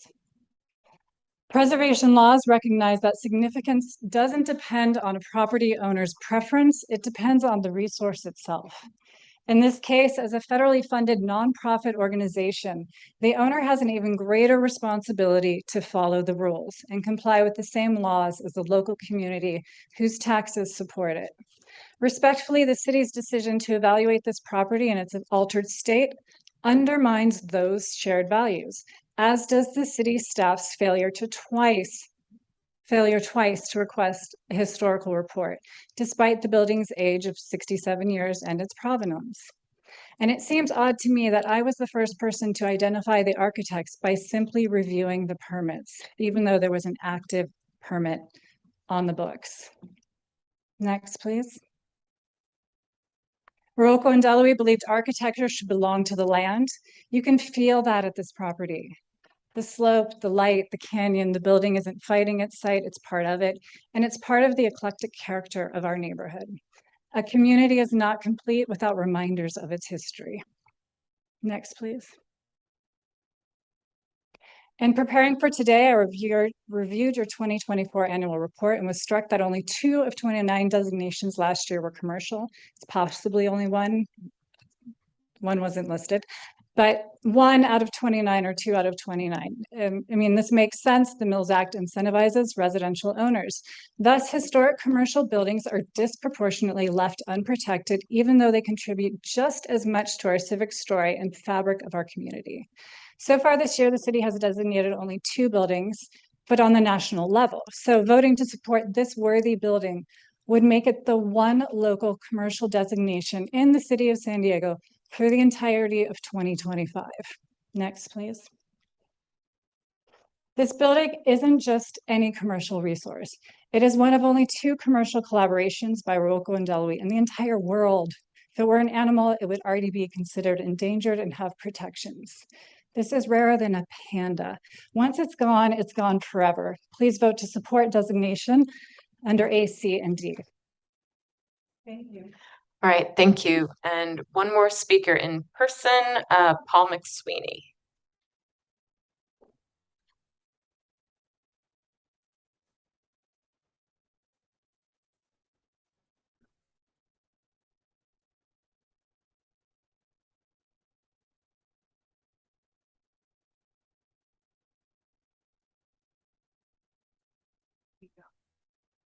I'm back, take 2. Okay, good. Chair, members of the board, I'm also a neighbour to the building and just wanted to share a few of my own thoughts and some of those fellow neighbours. I've been in Bankers Hill for 5 years, and there's been so many apartment blocks that have come up to solve San Diego's housing challenges. And in the midst of it all, there's this rare architectural gem, a great example of urban living harmoniously with the landscape, so to speak. And I mean, I'm no architect, but I really admire the fact that it's built on a steep slope. There are several points that have been already raised, but I just want to raise them again. I've lived in Germany. I've been to the Bauhaus in Dessau. I've seen the Villa Savoy. And I thought it was a powerful slide, actually, when the Villa Savoy was next to the building that we're talking about, because there are many similarities. And if you think those two buildings are UNESCO World Heritage Sites, no less, and are visited by thousands of people annually, I think it provides some context to what's being discussed today. There's also not one master architect, but there are two here that have been collaborating. And as you've heard today, this is some of their very early work, and some of it hasn't even been documented. So there's that part as well. And I heard in the continuance hearing that the building is being used, and I quote, day in, day out, and used to support the community. So you've actually got a fully active building already that is providing services to the community already. And once again, it's been said that this is the only notable work of its nature, i.e. commercial building in the city of San Diego, which makes it somewhat unique. So all that being said, I would urge the board to apply its own guidelines faithfully and to designate this building as a historical resource. And I think in doing so, you will preserve it both for the continued use of our community, but also ensure that it lives on as both a source of architectural and landscape inspiration for those generations to come. So thank you for giving me some time. All right, thank you all. Do we have anyone online that wishes to speak in opposition?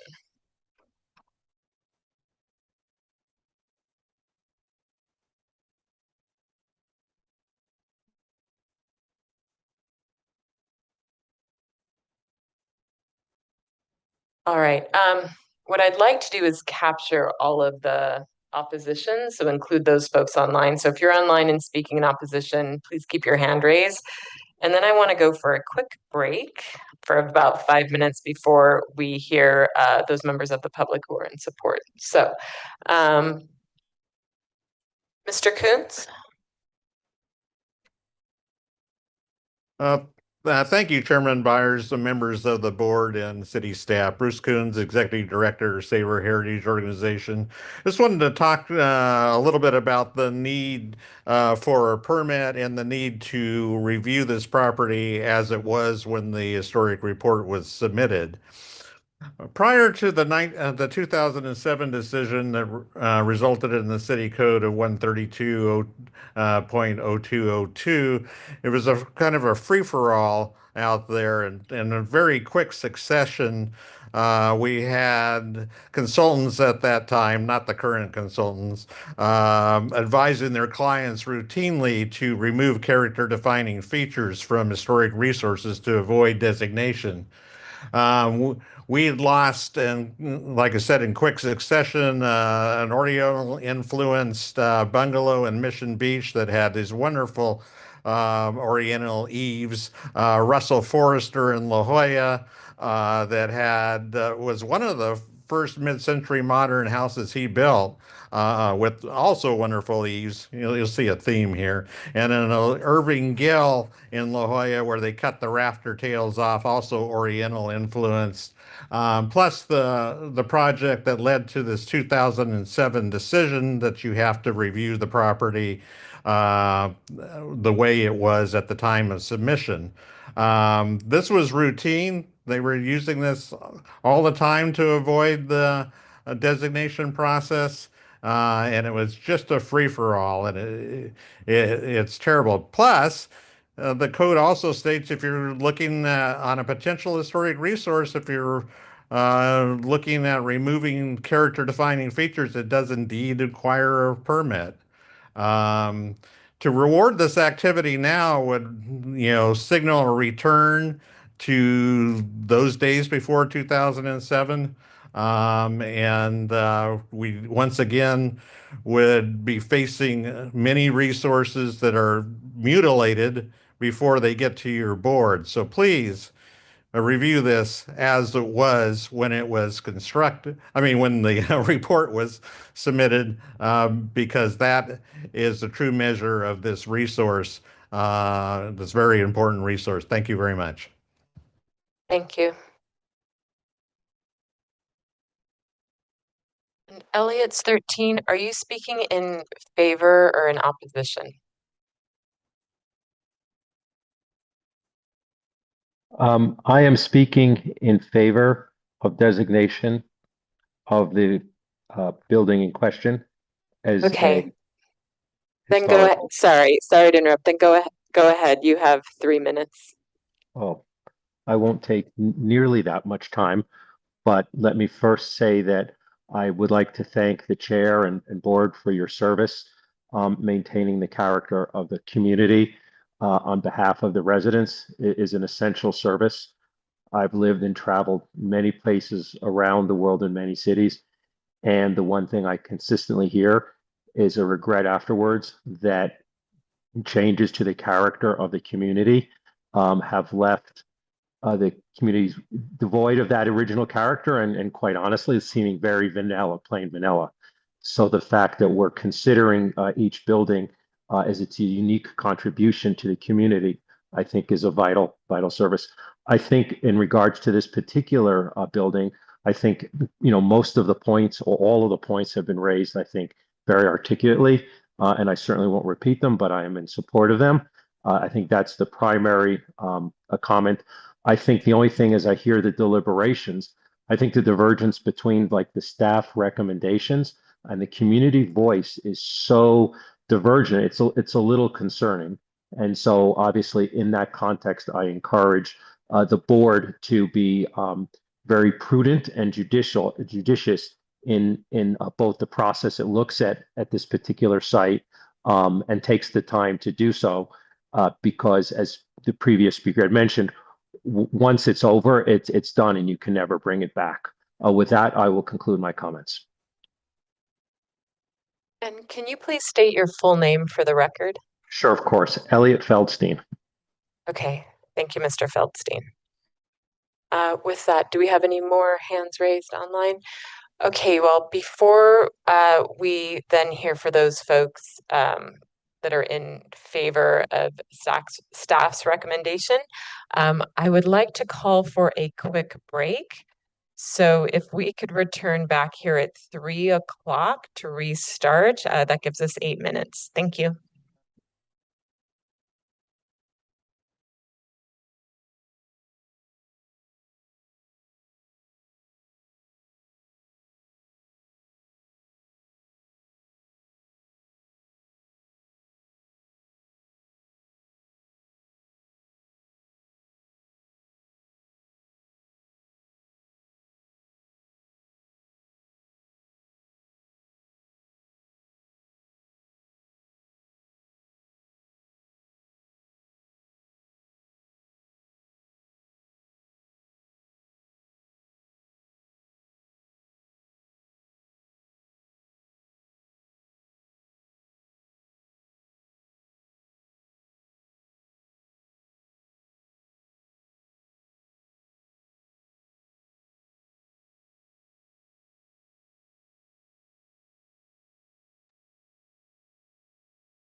So we have a couple more board members that I'm hoping will start joining as we reconvene, only because again, I want to be really respectful of time.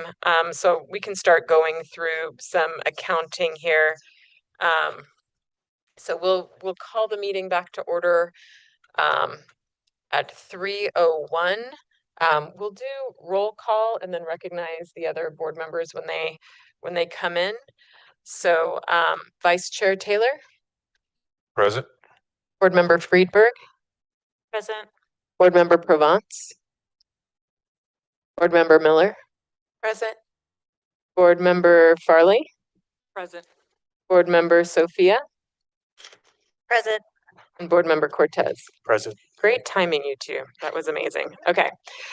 So for those in favor, there's quite a few folks ceding time. I just had one clarification. Dr. Steve Gardner, you said you're donating your time, but it didn't say to who. Oh, you're speaking on your own. Okay, great. So then with that said, I'll just confirm who is ceding time to who. And then we do have a request for Reggie Smith to go first, who has one person ceding time. I did want to speak to the applicant just to see if that's okay. I'm sorry, not the applicant, the organized presenters, if that's okay for Reggie Smith to go first. Okay. Okay, Heather first. That sounds great. So with that said, I'm still.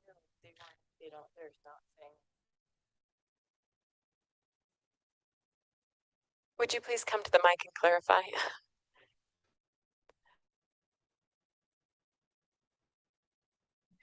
Good afternoon. Good afternoon. Jennifer Ayala, Nexus Planning and Research. I will be going first, and then Heather Riley is doing her own presentation, and then the rest of the speakers, starting with Reggie Smith, please. Okay, Reggie, we understand that Reggie Smith did request to go before everybody else. Is that? Would that be okay? Is that okay? With me? That's okay. You're okay with that? Yeah. Yeah, I still have to do an accounting of everybody, but again, that's why I wanted to have this discussion. So. You're okay with that? Okay with you? Yeah, that's Okay. so I will go first, and then Heather Riley, and then Reggie. Okay. Okay. Are you all in agreement there? Yeah. Okay, that's fine. I still have to do the accounting. I just wanted to make sure that we were observing the order. So, with that, buckle up, everybody. We're going to do this again. So Daniel Bertau, you're here? To Jennifer Ayala? Okay. And Adam Pebney? Seating time to Jennifer Ayala? Okay. And handwriting, and my eyes, Mariala Totes?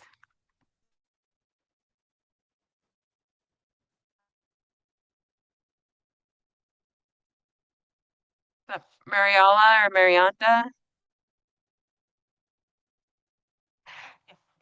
Oh, Maricela, got it. Okay, and you're ceding time to Jennifer Ayala? Okay, got it. Thank you. Johnny Vo, are you here? Okay, perfect. Ismael Flores, seating time? Great. And Iridian Vasquez? Okay. And Esteban Palencia?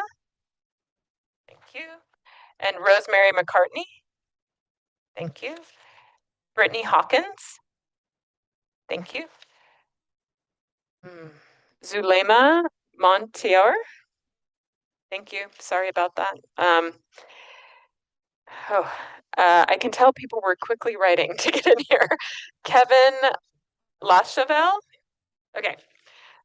Richard Needham? Okay, thank you. Leah? Thank you. Paula Brim? Thank you. And Dale Squires? Okay, thank you. And then Heather Riley, you're here.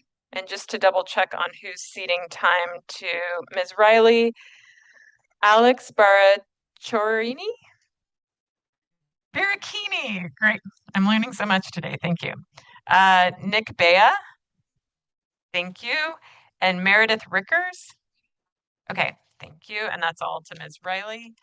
And then for Reggie Smith, I know you're here. And so Jay Vidal is for Sam. Sam Vidal. Vidal. Vidal. Jay. Jay. Okay. It is Jay Vidal. Jay Vidal. Okay. Thanks for yes, got it. Okay. And Sharon Gale, saw you here. Yes, and Jeff Benson, your seating time. Correct. We got it. Okay. And then, sorry, Dr. Steve Gardner, remind me who you were seating time to? No, and you're speaking on your own. Got it. Okay. So with that said, let me do some counting.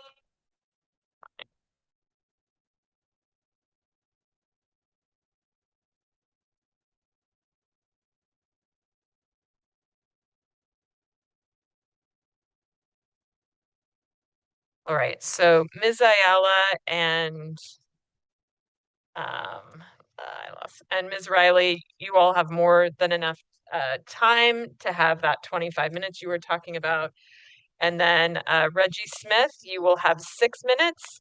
Sharon Gale, you will have 6 minutes. And then Dr. Steve Gardner, you will have 3 minutes. And with that, go ahead, Ms. Ayala.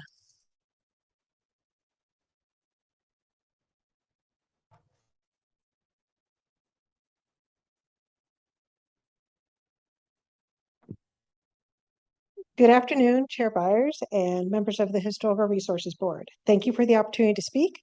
Again, my name is Jennifer Ayala, and I am with Nexus Planning and Research. I'm a California registered architect with over 30 years of experience in architecture and historical resource work. I'm here on behalf of the San Diego American Indian Health Center, the property owner. As already discussed, this property was, As already discussed, this property was cleared of historical significance several times. First in 2023 at the property owner's request, and again in 2024 after a community member brought new information to staff's attention. A month after that clearance, a nomination was filed after the property owner submitted a building permit application that would redevelop the site. After careful review and independent analysis, we agree with staff's conclusions. The building lacks significance under all HRB criteria as well as integrity, and it should not be designated. Next. My presentation will summarize my October 17th and November 14th memoranda and respond to the applicant's materials. Next. The nomination characterizes the property as a significant example of the modernist design principles by master architects. We don't dispute the association Rilko and Deloy. However, the building fails to be significant as a good modernist design under Criterion C as a notable example of either master's body of work under Criterion D.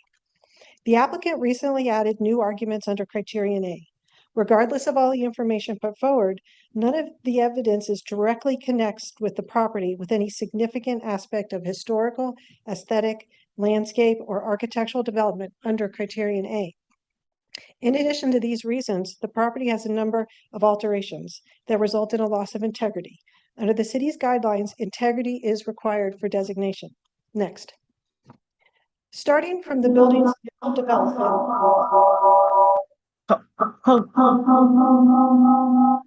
Sorry.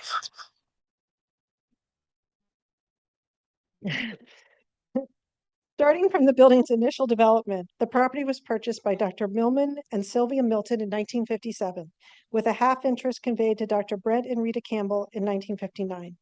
Rocco and Deloy designed the medical office building. It was permitted in April of 1959, and construction was completed in December of that same year. A fence was added in 1960. Through the 60s and 70s, permits show interior wall changes and re-roofing. In 2004, permits allowed significant interior and exterior tenant improvements, including a new front entry. Half of the original tinted louver window system was replaced, and earlier this year, half of the wood sunshades and wood fence were removed due to rot. The building has been in continuous medical office use since it was built. Next. During my field observations, I noticed the following. The wood fence, which shielded the parking area from public view, was not structurally connected to the building. The south elevation has a jog along the bottom of the wall. None of the front elevation's doors or windows are original. The south elevation door is not original. Secondary elements such as the sunshade supports and vertical window mullions do not always align with the building's structural system. The building's structural system is completely concealed within its walls and roof. The stucco joints are not structural. They are actually part of the material system. The wood sunshades are not structurally integrated within the building's primary structure, and I'll explain more about those sunshades later in the presentation. Next. I also noticed that the property doesn't have any parapets, overhanging roof planes, or cantilevered decks created by its structural members extending beyond the facade. The northeast corner storefront is all new. The northwest corner contains the building's only corner glazing condition. A third of the north elevation's windows are no longer original. All wood features are decorative rather than structural or wall finish material. The building's rooftop HVAC equipment is visually prominent from the right-of-way. Next. In addition, the remaining wood sunshades are deteriorated, some have been replaced and some are missing. Remaining existing original windows are in poor condition. And lastly, the building's structural system is only minimally expressed at the garage with no readable beam and post connections. Next. Moving on to the evaluation of the building under the city's criteria, I'll start with the new claims under Criterion A. Next. The second addendum opens with a wide-ranging history of C3 and the master architect Lloyd Rocco's influence on San Diego, but it never connects that narrative with evidence in this specific building. C3's formation and activism began at least 2 years after the property was built. There is no evidence in the record that the property is inextricably linked to its formation or its activities, to Rocco's planning philosophies, to canyon or park preservation, to innovative parking design, or to Balboa Park freeway debates. Next, sorry, stay on this slide, please. On the ground, the property is not a special aspect of development along the canyon rim. It does not front Maple Canyon, and the canyon is not experienced upon entry. Maple Canyon's dedication as city open space was in 1983, and therefore cannot retroactively confer Criterion A significance on this site. Rocco's design philosophies are more accurately represented by already designated buildings and likely by other as yet unevaluated works. And this altered office building neither reflects those design principles nor retains sufficient integrity to stand as a meaningful representation of his legacy. For these reasons, the Criterion A claim is not supported by property-specific evidence and should be set aside. Next. Turning to Criterion C, the nomination and addendum continue to assert that the property is an international style building with post and beam influences. Next. The city's modernism context identifies and defines the international style. The subject property's design and development post-date the style's period of significance by about a decade, and the property does not embody the style's primary or secondary character-defining features. There is no parapet or cantilevered roof expression organizing the elevations. The wood sunshades and fence are applied and therefore ornamental. There are no steel sash or casement window systems, and the primary elevation does not contain continuous ribbon windows wrapping its corners. Next. The second addendum equates the property's design with one of the most recognized international style buildings, the Villa Savoy. This slide includes that building and California examples by Richard Neutra, Rudolf Schindler, and Donald Olson. These examples feature clear volumetric compositions, continuous ribbon windows, and a high level of refinement that this property simply does not have. Next. When evaluating significant international style buildings, it is important to look beyond the exterior and consider the interior. Open plans, interlocking spaces, volume over mass, lightness, and minimal applied ornament or color. These images of interiors designed at the same time as the property and located in California illustrate how important spatial clarity is to the international style. This characteristic is intrinsically connected with the building's exterior design, and we'll come back to this later. Next. The city's modernism context also identifies and defines the post and beam style and the spatial qualities it is expected to achieve. Post and beam buildings have expressed structure, deep overhangs, expansive glazing, and strong indoor and outdoor connections. By contrast, the property conceals its steel frame, lacks projecting beams and deep overhangs, organizing the elevations, limits the glazing to discrete openings rather than floor-to-ceiling panes, and does not create a meaningful visual or spatial connection to the canyon or outdoor spaces. Next. The post beam style is well represented on the city's historical resources register with 31 designated examples. Those resources all emphasize strong exterior expression of posts, beams, glass, and indoor-outdoor connections, consistent with the modernism context statement. Next. These interior photos clearly show how exterior characteristics impact interior spatial quality. There is a distinct communication between the outside and the inside that results when the style's exposed frame, open planes, and site and landscape are detailed according to the style. Next. The property is not an international style building, which would simplify its spatial composition and avoid clutter, and it is not a wooden post beam building, which would celebrate its structural components in a refined, legible manner. To understand this better, we need to look at its structure. The property is framed with a combination of steel I-beams and wood. These images illustrate how steel I-beams function in a modern design. The steel members act as both columns and beams that frame into one another to support the floors and roofs. In good international style buildings, the structure is concealed or visually minimized so that spatial relationships, lightness, and planar composition come forward. In good post and beam buildings, the structure is celebrated, connections are clear, posts and beams extend from interior to exterior, and the frame organizes both elevations and space. Next. In contrast, the property does not express a consistent vocabulary in either style. At the front entry, looking back toward the street, a steel I-beam post immediately to the right of the door is wrapped in drywall, while its corresponding beam is concealed within a drop drywall ceiling. Looking into the building from the entry, the ceiling extends into the interior and a single I-beam column is left exposed, again with no clear relationship to the overall structural system. Notice as well, there is no visual connection from the main entry to the outdoors unless you are leaving the building. Next. Moving into the general office space, as at the front entry, occupants do not experience a strong visual or spatial connection with the outdoors. Windows have a high sill height, and there are no full-height windows or sliding doors with cantilevered decks blurring the edge between indoor and outdoor spaces. Instead, primary views are directed toward neighboring buildings across First Avenue or west toward an adjacent apartment building because the building does not actually front on Maple Canyon. Next.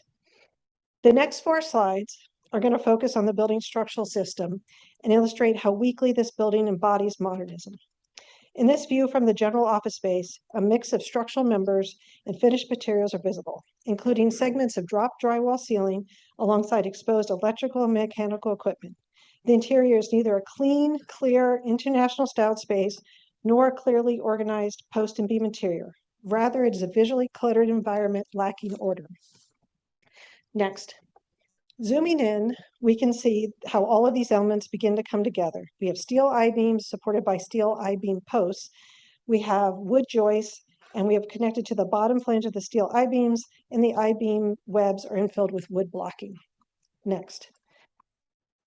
From another closer angle, we can see the steel I-beams and the wood joists and the post and the notched wood joists and the insulation.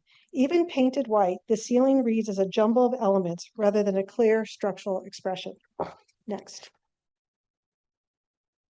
The exterior sunshades have their own separate structural system. The sunshades are supported by steel flanges. The flanges project through the building's facade and bolt to double wood blocking supported by the wood roof joists. So pardon my structural technical detail there, but the key point here is that the sunshade structure is not connected with or expressive of the building's primary structural grid, which is the opposite of what we expect in a modernism architecture. Next slide. Regarding criterion D and the questions of whether this building represents a notable work in the careers of Rocco and Dalloway. Next. Apart from his shared designations with Dalloway, Lloyd Rocco's extensive portfolio, over 150 documented commissions, is well represented on the city's register by 5 individual resources and a national register listing. His most recognized works include the Design Center and the Monk Laboratory. They are characterized by expressive structural system, expansive glazing, warm natural materials, and carefully orchestrated indoor and outdoor relationships. And together, they set the benchmark for the level of design quality and integrity that define his contributions. Next, measured against the design center, the subject property reads as a basic speculative office building, lacking Rocco's characteristic modernistic sophistication. Most notably, his careful integration of exterior and interior spacers, layered transparency, and warmth. Next, Deloy's career portfolio is immense, spanning from the late 1950s through the 1990s and including at least 250 known commissions. His first documented solo project, his 1958 residence, the Boxcar House, was honored by AIA San Diego in 1960 with an award of excellence. He designed it at the same time he and Rocco designed the subject property. The city's register currently contains 5 Deloy attributed resources, all from his early career phase, 1958 to 1973, and representative of the post and beam style. The subject property, designed during the same phase, is nowhere near the design quality or integrity of these resources. Next, the city's modernism context statement identifies 25 individual modern architects. Many are not yet represented on the city's register, and most who have only 1 or 2 designated buildings. By comparison, Rocco and Deloy are represented by 15 resources collectively. They are therefore well represented, and this building is neither rare nor necessary to understand their contribution to San Diego's built environment. Next. Within those 15 designations, Rocco and Deloy share design authorship on 4 resources. Each of these clearly embody modernist design principles and retain a high degree of integrity. Measured against these intact, recognized works, this property is clearly a lesser work. Claims of rarity under Criterion D are not supported by the guidelines, which reserves Criterion D for notable works, not simply uncommon building types. Next. One particularly notable project helps illustrate this point. Rocco and Deloy completed a number of projects for the San Diego Zoo, including a geodesic dome theater constructed at the same time as the subject property. Unlike the property, the theater received a professional recognition in local newspapers and by AIA San Diego in 1960. This underscores that while notable works by Rocco and Deloy were completed during their partnership, contemporaneous with the property's development, the property is not one of them. Next. This leads directly to the question of integrity.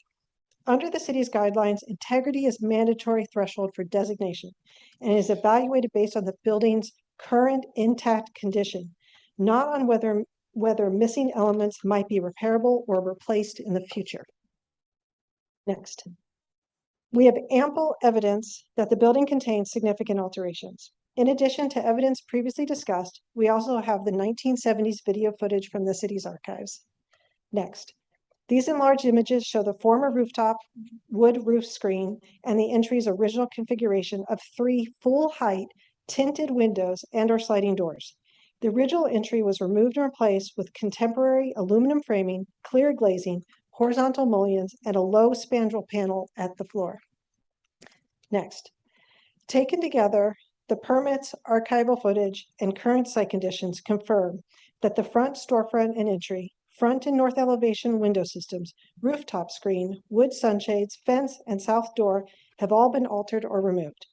The cumulative effect is a wholesale change in design, materials, and workmanship. Next. Under the city's guidelines, a property is not eligible if it retains its basic massing, but has lost the features that once characterized its style or identified it as a work of a master. The nomination and second addendum minimize the building's cumulative alterations and use concepts such as replaceable elements and remaining legible in the public realm. These do not appear in the guidelines. The nomination also invokes reversibility, which is a rehabilitation concept under the Secretary of the Interior standards, not a test for designation. The question today is whether the property currently embodies its 1959 character-defining features. It does not, therefore it does not have integrity. Next. Taken together, the comparative context and documentary record show that the property is not a notable work within Rocco and Deloy's partnership or within San Diego's modern architectural movement. Next. Despite the applicant's claims, the property is a modest and undistinguished late 1950s office building that has always lacked the character-defining features necessary to convey significance under Criterion C. While both Rocco and Deloy's large bodies of work, it is unremarkable and does not provide any new understanding of their partnership. Finally, we do not even need to factor in the April 2025 alterations because even before those removals, the building had already lost its integrity. Next. To close, I want to underscore that staff has evaluated this property multiple times. In every instance, they concluded the property is not eligible under any criteria. Again, the initial review was completed in November 23. Next. Again, in September 24, after learning Rocco and Deloy designed the building. Next. Their October 2025 staff report summarized their extensive analysis and conclusions regarding the nomination. Next. And finally, we have staff's memo prepared in response to the addendum that was prepared for today's continuance from last month's meeting, which also concluded there was no new information provided of significance. Next. So today, please, we ask your support and we ask you to support staff's recommendation, and please do not designate 2660-266 First Avenue under any HRB criterion. Thank you, and I'm here available for questions. Thank you. Heather Riley?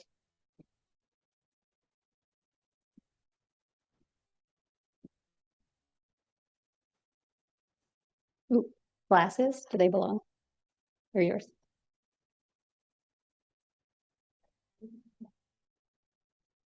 Good afternoon, everyone. My name is Heather Riley. I'm a land use attorney at Allen Matkins, and I'm here on behalf of the property owner. First, I want to thank staff for their continued diligence. As you've seen, this has been a long road, and we appreciate their very sincere attempts to make sure they understand and properly analyze this building. Second, I hope Ms. Ayala's very detailed presentation, coupled with her substantive memoranda, address the potential issues and questions you may have had at the beginning of this meeting. But we are happy to address any outstanding issues. Third, I want to follow up on the comments that I've submitted both last week and prior to that, the October meeting, and discuss some procedural issues, namely the applicant's continuance from last month. At the time of the October meeting, the applicant told you they needed more time to visit the San Diego History Center and investigate the C3 connection to this site. And they needed time to respond to Ms. Ayala's initial memorandum. On the first item, I think that the second addendum does not address information from the San Diego History Center that is relative to this property. I think staff and Ms. Ayala have made that clear. Simple claims of concern, re-canyon preservation, or development in or near canyons are not enough to let this property fall within a Criteria A designation. It is a speculative argument. It is the epitome of throwing spaghetti against a wall and hoping something sticks. I urge you to reject the gamesmanship, the last-minute add to a year-long process, and not designate on the specious claim. On the second, I don't think there's anything specifically responsive to Ms. Ayala's initial memorandum until today's presentation, where some new information was presented for the first time. Instead, they took that additional time to garner late support, despite the year of pendency for their nomination. And they post allegations of historicity under criteria C and D. Ms. Ayala took the time to walk you through this building on the outside and on the inside to show you exactly why international, post and beam, and modernism are not present in this building. It is at best a basic office building. We don't dispute, as Mr. Mumjan said, this was a custom building built for a couple of doctors who worked there for a very long time. Instead, we are just pointing out that this is not a special or rare or unique example.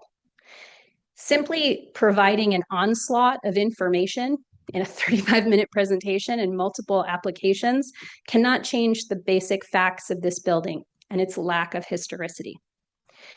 In fact, if this building is an example of Criterion A, I shudder to think what will come before you.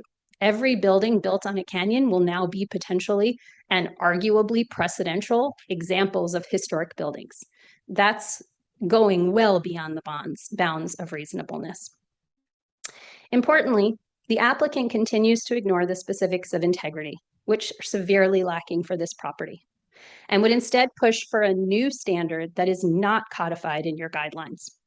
They're looking at reconstructability. That is not appropriate at this time. That would set aside numerous precedents of this board, and it would rely on issues that, as Ms. Ayala just pointed out, apply in Secretary of Interior standards after a designation has occurred. It would not be relevant to your analysis today to consider those arguments. We instead urge you to look at the integrity of the building as it stands, whether today or whether before the April alterations. And I would like to stop a moment and address that. The alterations happened, as I mentioned at the last meeting, because of the fact that there were significant safety issues in this building. After last winter's rains, a lot of those windows were leaking substantively.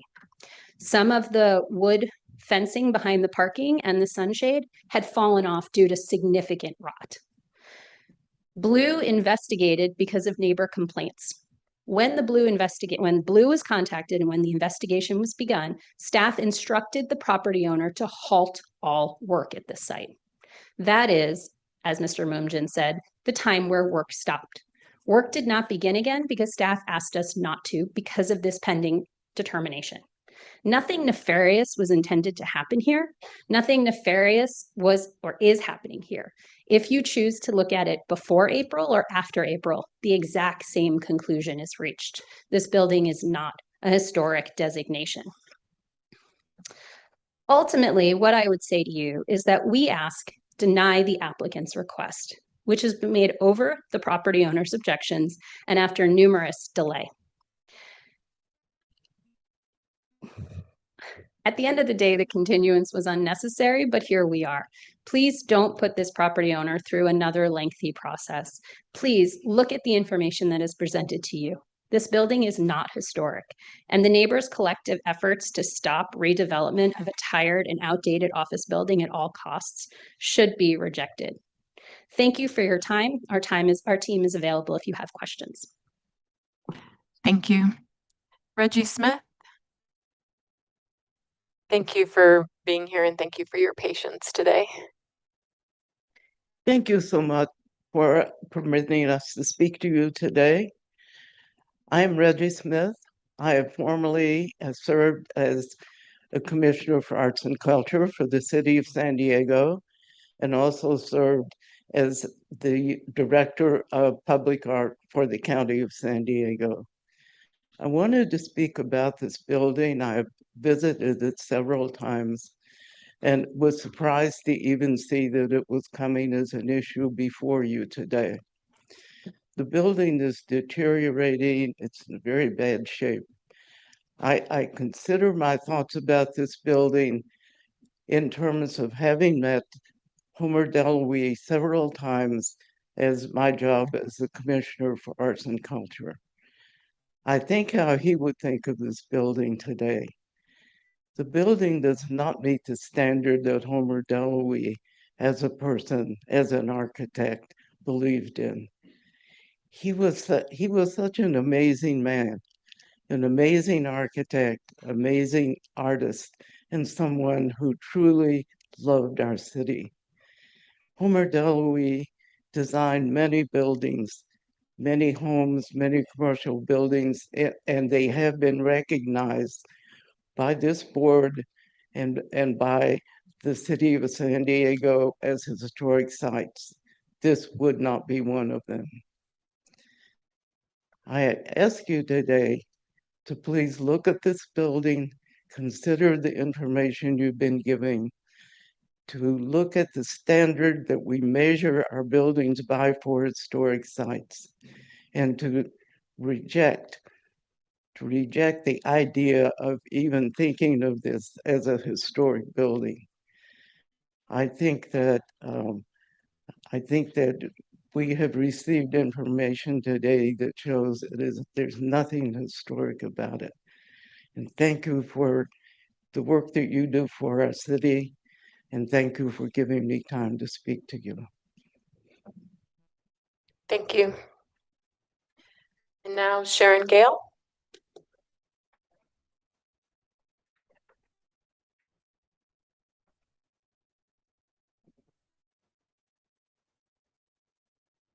Okay, Good news is I won't need 6 minutes. Okay. My name is Sharon Gale. I have followed the Historical Resources Board's work for more than 15 years, and I hold a master's degree in architecture from the New School of Architecture here in San Diego. I care deeply about the city and our built environment, and I want the city's preservation tools focused on places that truly matter. That is why it is troubling that we are here today on this building. It is a modest 1959 medical office that has been significantly altered over time and it simply does not meet the city's criteria for designation. Everyone here knows the board is not allowed to consider the development potential of a site when you decide on designation.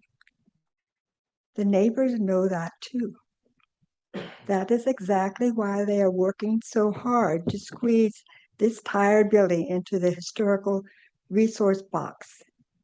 This is the kind of misuse of our preservation system that makes the public roll their eyes. It is an attempt to use your process as a backdoor way to stop a project they do not like. If every altered mid-century office building with a former canyon view were suddenly historic, you would have no way to say no to the next one. And when everything is historic, nothing is. That undermines the public confidence in this board and cheapens the designation of the truly important resources you have fought to protect. Please do not let your process be hijacked in this way. This building is not bringing historic value to the community. It is not enriching the character of Bankers Hill. I urge you to support staff, rely on the careful analysis already in front of you, and vote against this designation. Thank you. Thank you. Dr. Steve Gardner. Yes. You have 3 minutes. Yes, very briefly. My name is Steve Gardner, and I've been a physician in this community for 35 years, and I'm just here to support the staff's recommendations that the property should not be designated as historical. As we've known, the owner is a nonprofit health center that services the community. The staff has repeatedly, non-biased, concluded that the property did not meet historical criteria, and I'm here to support that. Thank you. Do we have anyone online?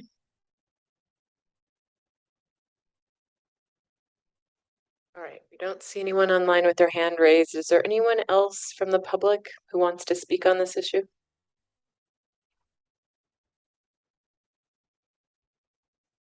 All right, with that, we are going to go ahead and close public comment. And now I will open it up for board discussion.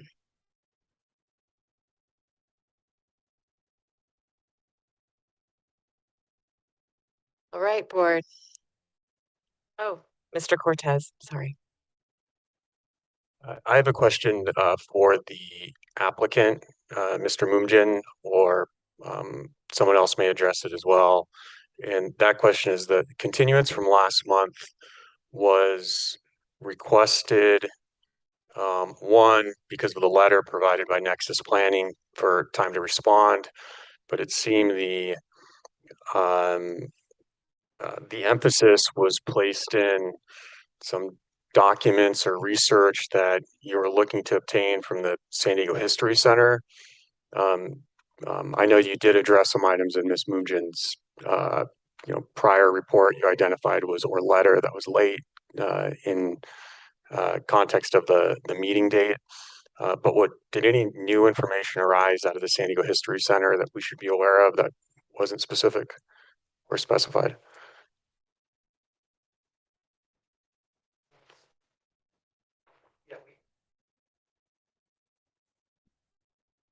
But no, thank you. Yeah, thank you. We did request a 3-week continuance. We didn't feel it was that much time, and we were kind of under the gun to do the research. When we requested that, we didn't know exactly what we were going to find at the San Diego History Center. because we identified the Lloyd Rocco files. So when we went, I can have Ione speak to exactly what was found there. That was one basis. The second basis was to look at, review the October Nexus planning document. Unfortunately, because of the time constraints in our presentation, I didn't have time to go through all of them. I had simply 3 of them. I think I covered that, but there were more too. What you're seeing is simply in response to that, you're seeing benchmark styles, high styles. We don't have to meet a benchmark style. This doesn't have to be the best example of the style. It has to be representative of their work, and I think we've shown you that. That was for criterion C and D. With respect to A, Ione can tell you exactly what her findings were because her firm went to the History Center and she conducted the research. Yeah. So at the History Center, we were able to identify the unpublished work of Lloyd Ruocco in the My Child, My City. Sorry, I don't have the title in my head.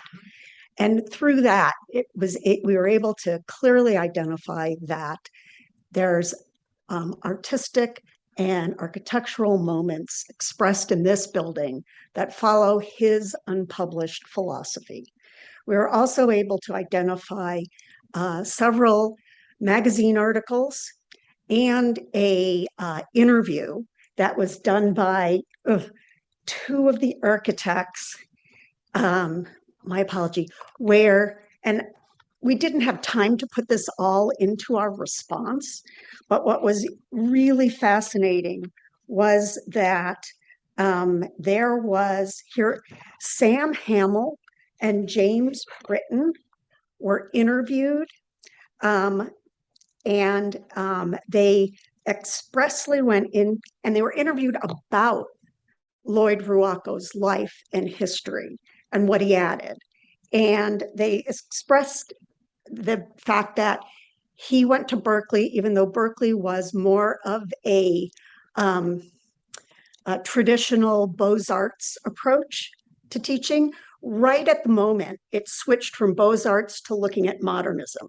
And they talked about how influenced he was by what he learned at Berkeley regarding Le Corbusier and all of the early Bauhaus work that was going on. And so that was a fascinating discussion, but we could only put in so much. And so we focused on what we were directly getting quotes on from Lloyd Ruocco.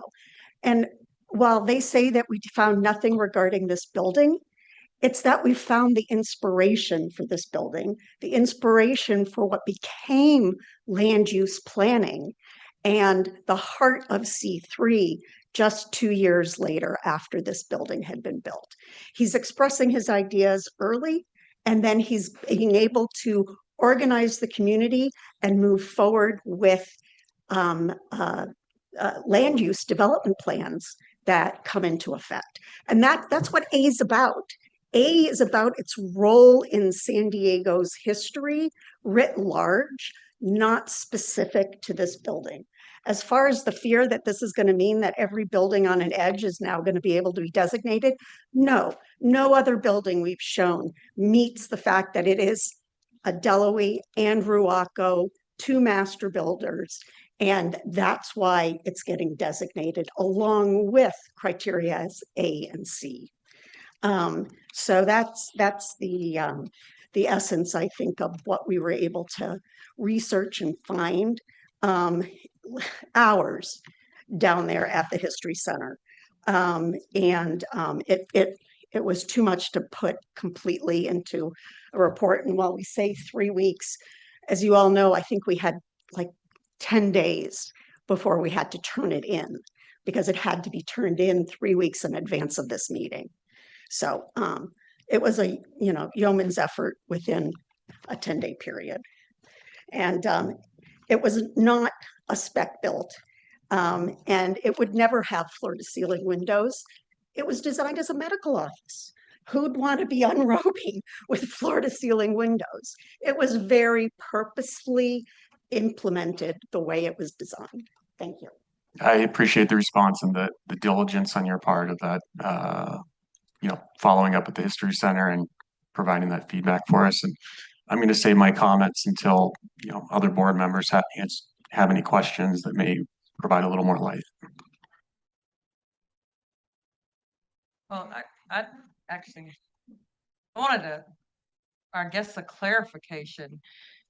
Several times you mentioned about its rarity in this collaboration. Are you speaking to specifically those two collaborating or collaboration in the commercial zone itself? Because that's not rare in San Diego.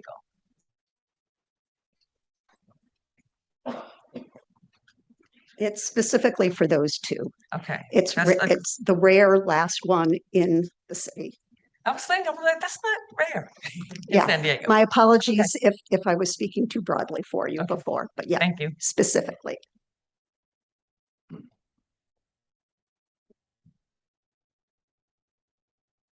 Just another question regarding the just clarification on the date in which we should be evaluating the building and its integrity. So from what I understand, we should be, is it correct that we should be evaluating the building on the date of its submission so October 31st, 2024?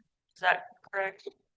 No, the guidance that we have been given and is written in the staff report is that the board should be evaluating the property in its condition as it is when it was submitted, when the report was submitted to them. So that would be last month's meeting. When the report was submitted to staff? No, to the board. So when when it's the submitted to board the- was reviewing it, because this is considered a nomination that's being brought forth as from someone from the public. It's not being forwarded by city staff here in the context of a project. There are because staff determined it to be not historic through a project review. So this, just like any other nomination from a property owner, when the residential property owners that generally bring their nominations before the board, you have to consider it in the condition that it is when it comes to the board for review. Okay. So the presentation from the April 7th, 2007, that was not correct. Yeah, Deputy City Attorney Hendrickson, do you want to respond to that?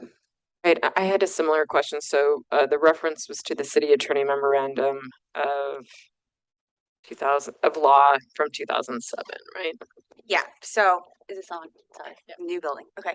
Our office previously issued a memorandum from 2007 relating to when the physical condition of a nominated historical resource must be evaluated by this board for purposes of designation. So when a nomination arises from the member of the public, as is the case here, that memo indicates the current condition of the resource. So the time of evaluation refers to when a research report or similar documentation prepared pursuant to our guidelines is submitted to the board.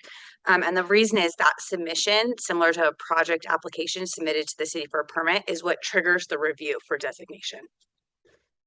So for the record, I'm sorry I'm interrupting, but that date then is October 31st of 2024. Yes, it is. The date of submission. Can you just please speak to that, what he's suggesting, or what Mr. Moonjim's suggesting, the October 2024?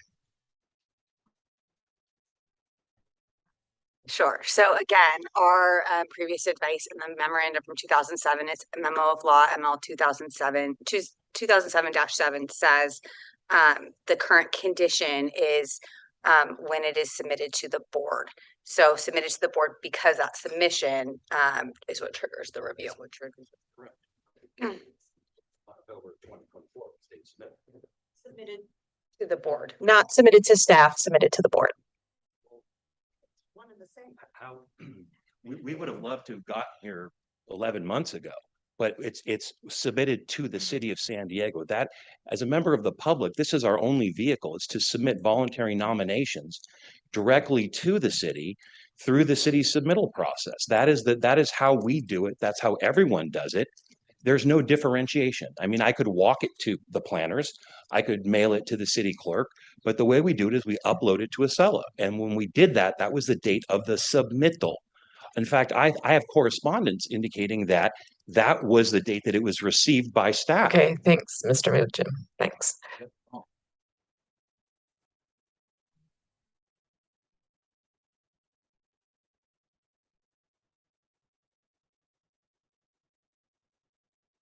Board members, is there further discussion about this item? We've heard a lot today and we've read a lot the past couple of months. Yes, Board Member Cortez. I'll try to kick things off and spur some discussion. I appreciate everyone that's here. See a lot of new faces, which is a good thing, and discussing items like this in the community.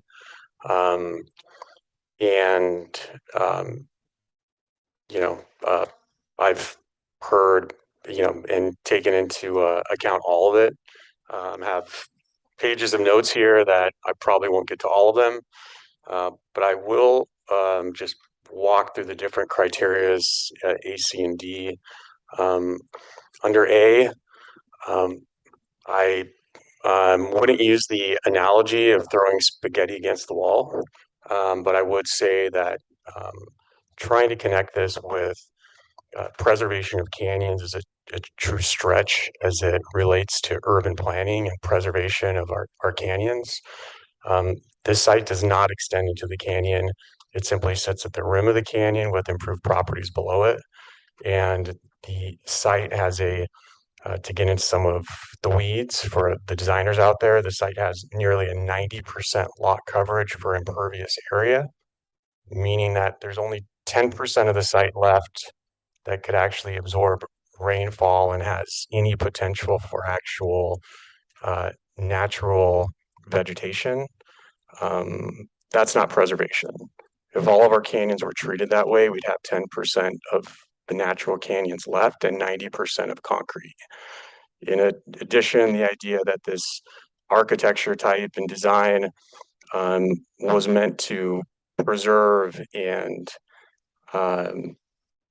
harmonize with a canyon is the farthest from what's here.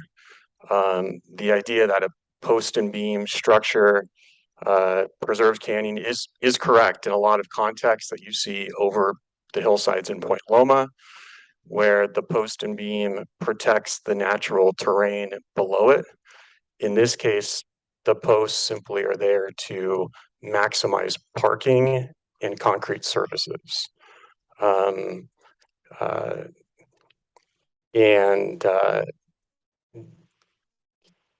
a sense, grazing a park and putting up a parking lot. That's not preservation of canyons. Coming to, I'm very familiar with C3, familiar with temporary paradise and all of the values that C3 holds. I just don't think that this is not that. Under criterion C, I don't see I do see this as, under criterion C, I do not see this as a post and beam structure. The only posts I see are to support parking at a subterranean level. And that simply is the lowest cost type of construction to get a building at street grade and to be able to park vehicles with the posts. There are no beams that are exposed. There are no posts that are exposed through the structure or that are visible, and there's no beams that tie into them. Under criterion D, I acknowledge the master architects, Lloyd Rocco and Homer Dalloway and their contributions to the city. But I believe this is only early work. My perspective is this is early work, but not exemplary work. And because of that, I won't support this under criterion D. And was hoping to hear more of a connection and information that was found connecting directly to this property from the San Diego History Center. And it was inspiration, but not any direct connection. So for all of those reasons, I will not be supporting this designation. Board Member Farley. So I can say because I'm leaving out, but I actually agree with Board Member Cortez 100%.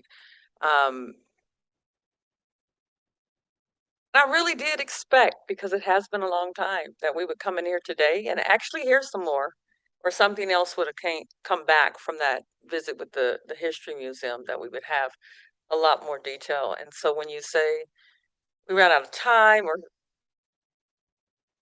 when it's that pressing, and we've been here this long, you make the time to put it in, those things in, or whatever those inspirations or things that could have shown more direct connection to what they're talking about. I mean, even when you come down to the organic ornamental, you can clearly see most of them are applied, to me at least.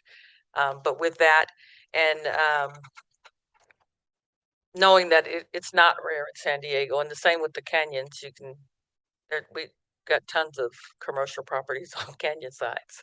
So for those reasons, I myself will not be supporting what they're asking, but going in line with staff recommendation.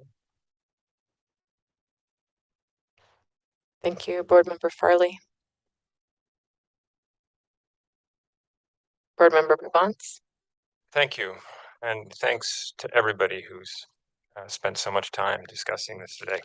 Some of us are professional historians and deal with evidence, historical evidence, documentary evidence every day. So the characterization of throwing spaghetti against the wall or specious arguments or lacking evidence, the absence of evidence is not evidence of absence. And so when we look at the overall career of an individual, a famous architect, and we evaluate the things that the person builds and the political movements that that person gets involved in very shortly thereafter, those things are necessarily linked.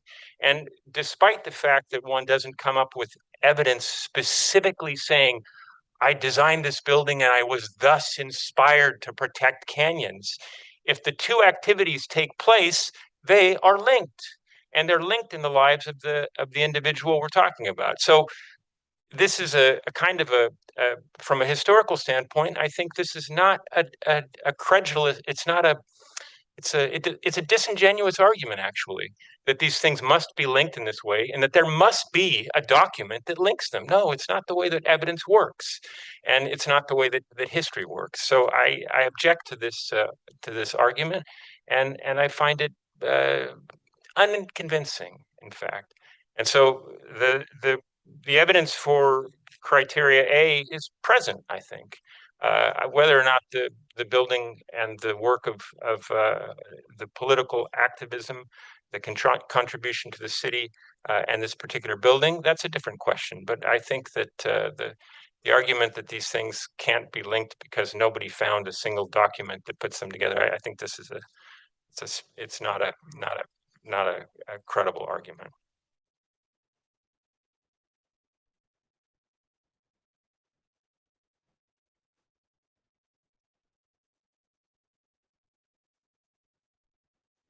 I encourage further discussion or a motion from anyone.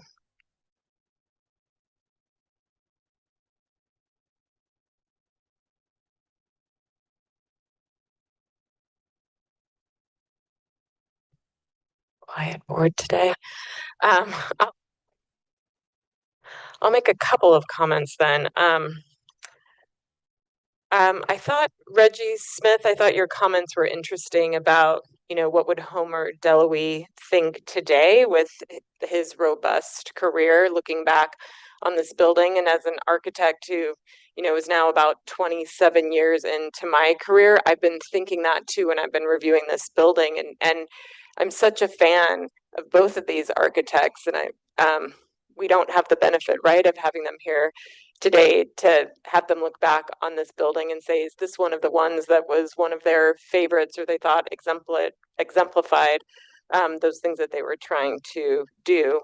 I also appreciate what you were mentioning, Board Member Cortez. I've been struggling when I've gone to the site about the relation to the canyon. And in this case, it's not always the same where I've gone to the site or reviewed the report first. It just depends upon schedule. But I suspected what I was going to find was that those columns were coming down into the nature, and the nature was continuing below. And instead there is a parking lot there, and it is pretty stark, right? It doesn't feel to me, even though I've been listening to the arguments, like it's integrating with the canyon.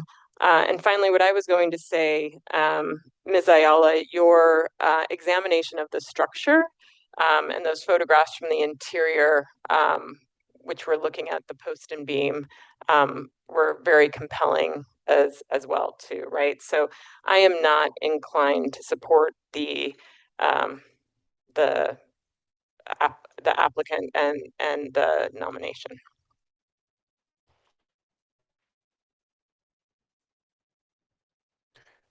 If there are no more comments, I'm prepared to put a motion in place. There don't appear to be any more comments. I'd like to motion that we support staff recommendation to not designate the property located at 2660 through 2666 First Avenue under any adopted HRB criteria. Second. All right, do we have any further discussion before we take a vote? Expect not, no. All right, then as we've been voting, for all those in support of the motion, please raise your hands unanimously. That's board members Farley, Sophia, Cortez, Byers, Taylor, and Friedberg. And then all those opposed, will you please raise your hands? And that's board members Miller and Province. That motion passes. Okay, I want to thank everyone for being here today and coming out for your community. This robust discussion is why we are, why we live in a great community, that we have so many people who care. So I appreciate it. With that, I don't think we have any more items.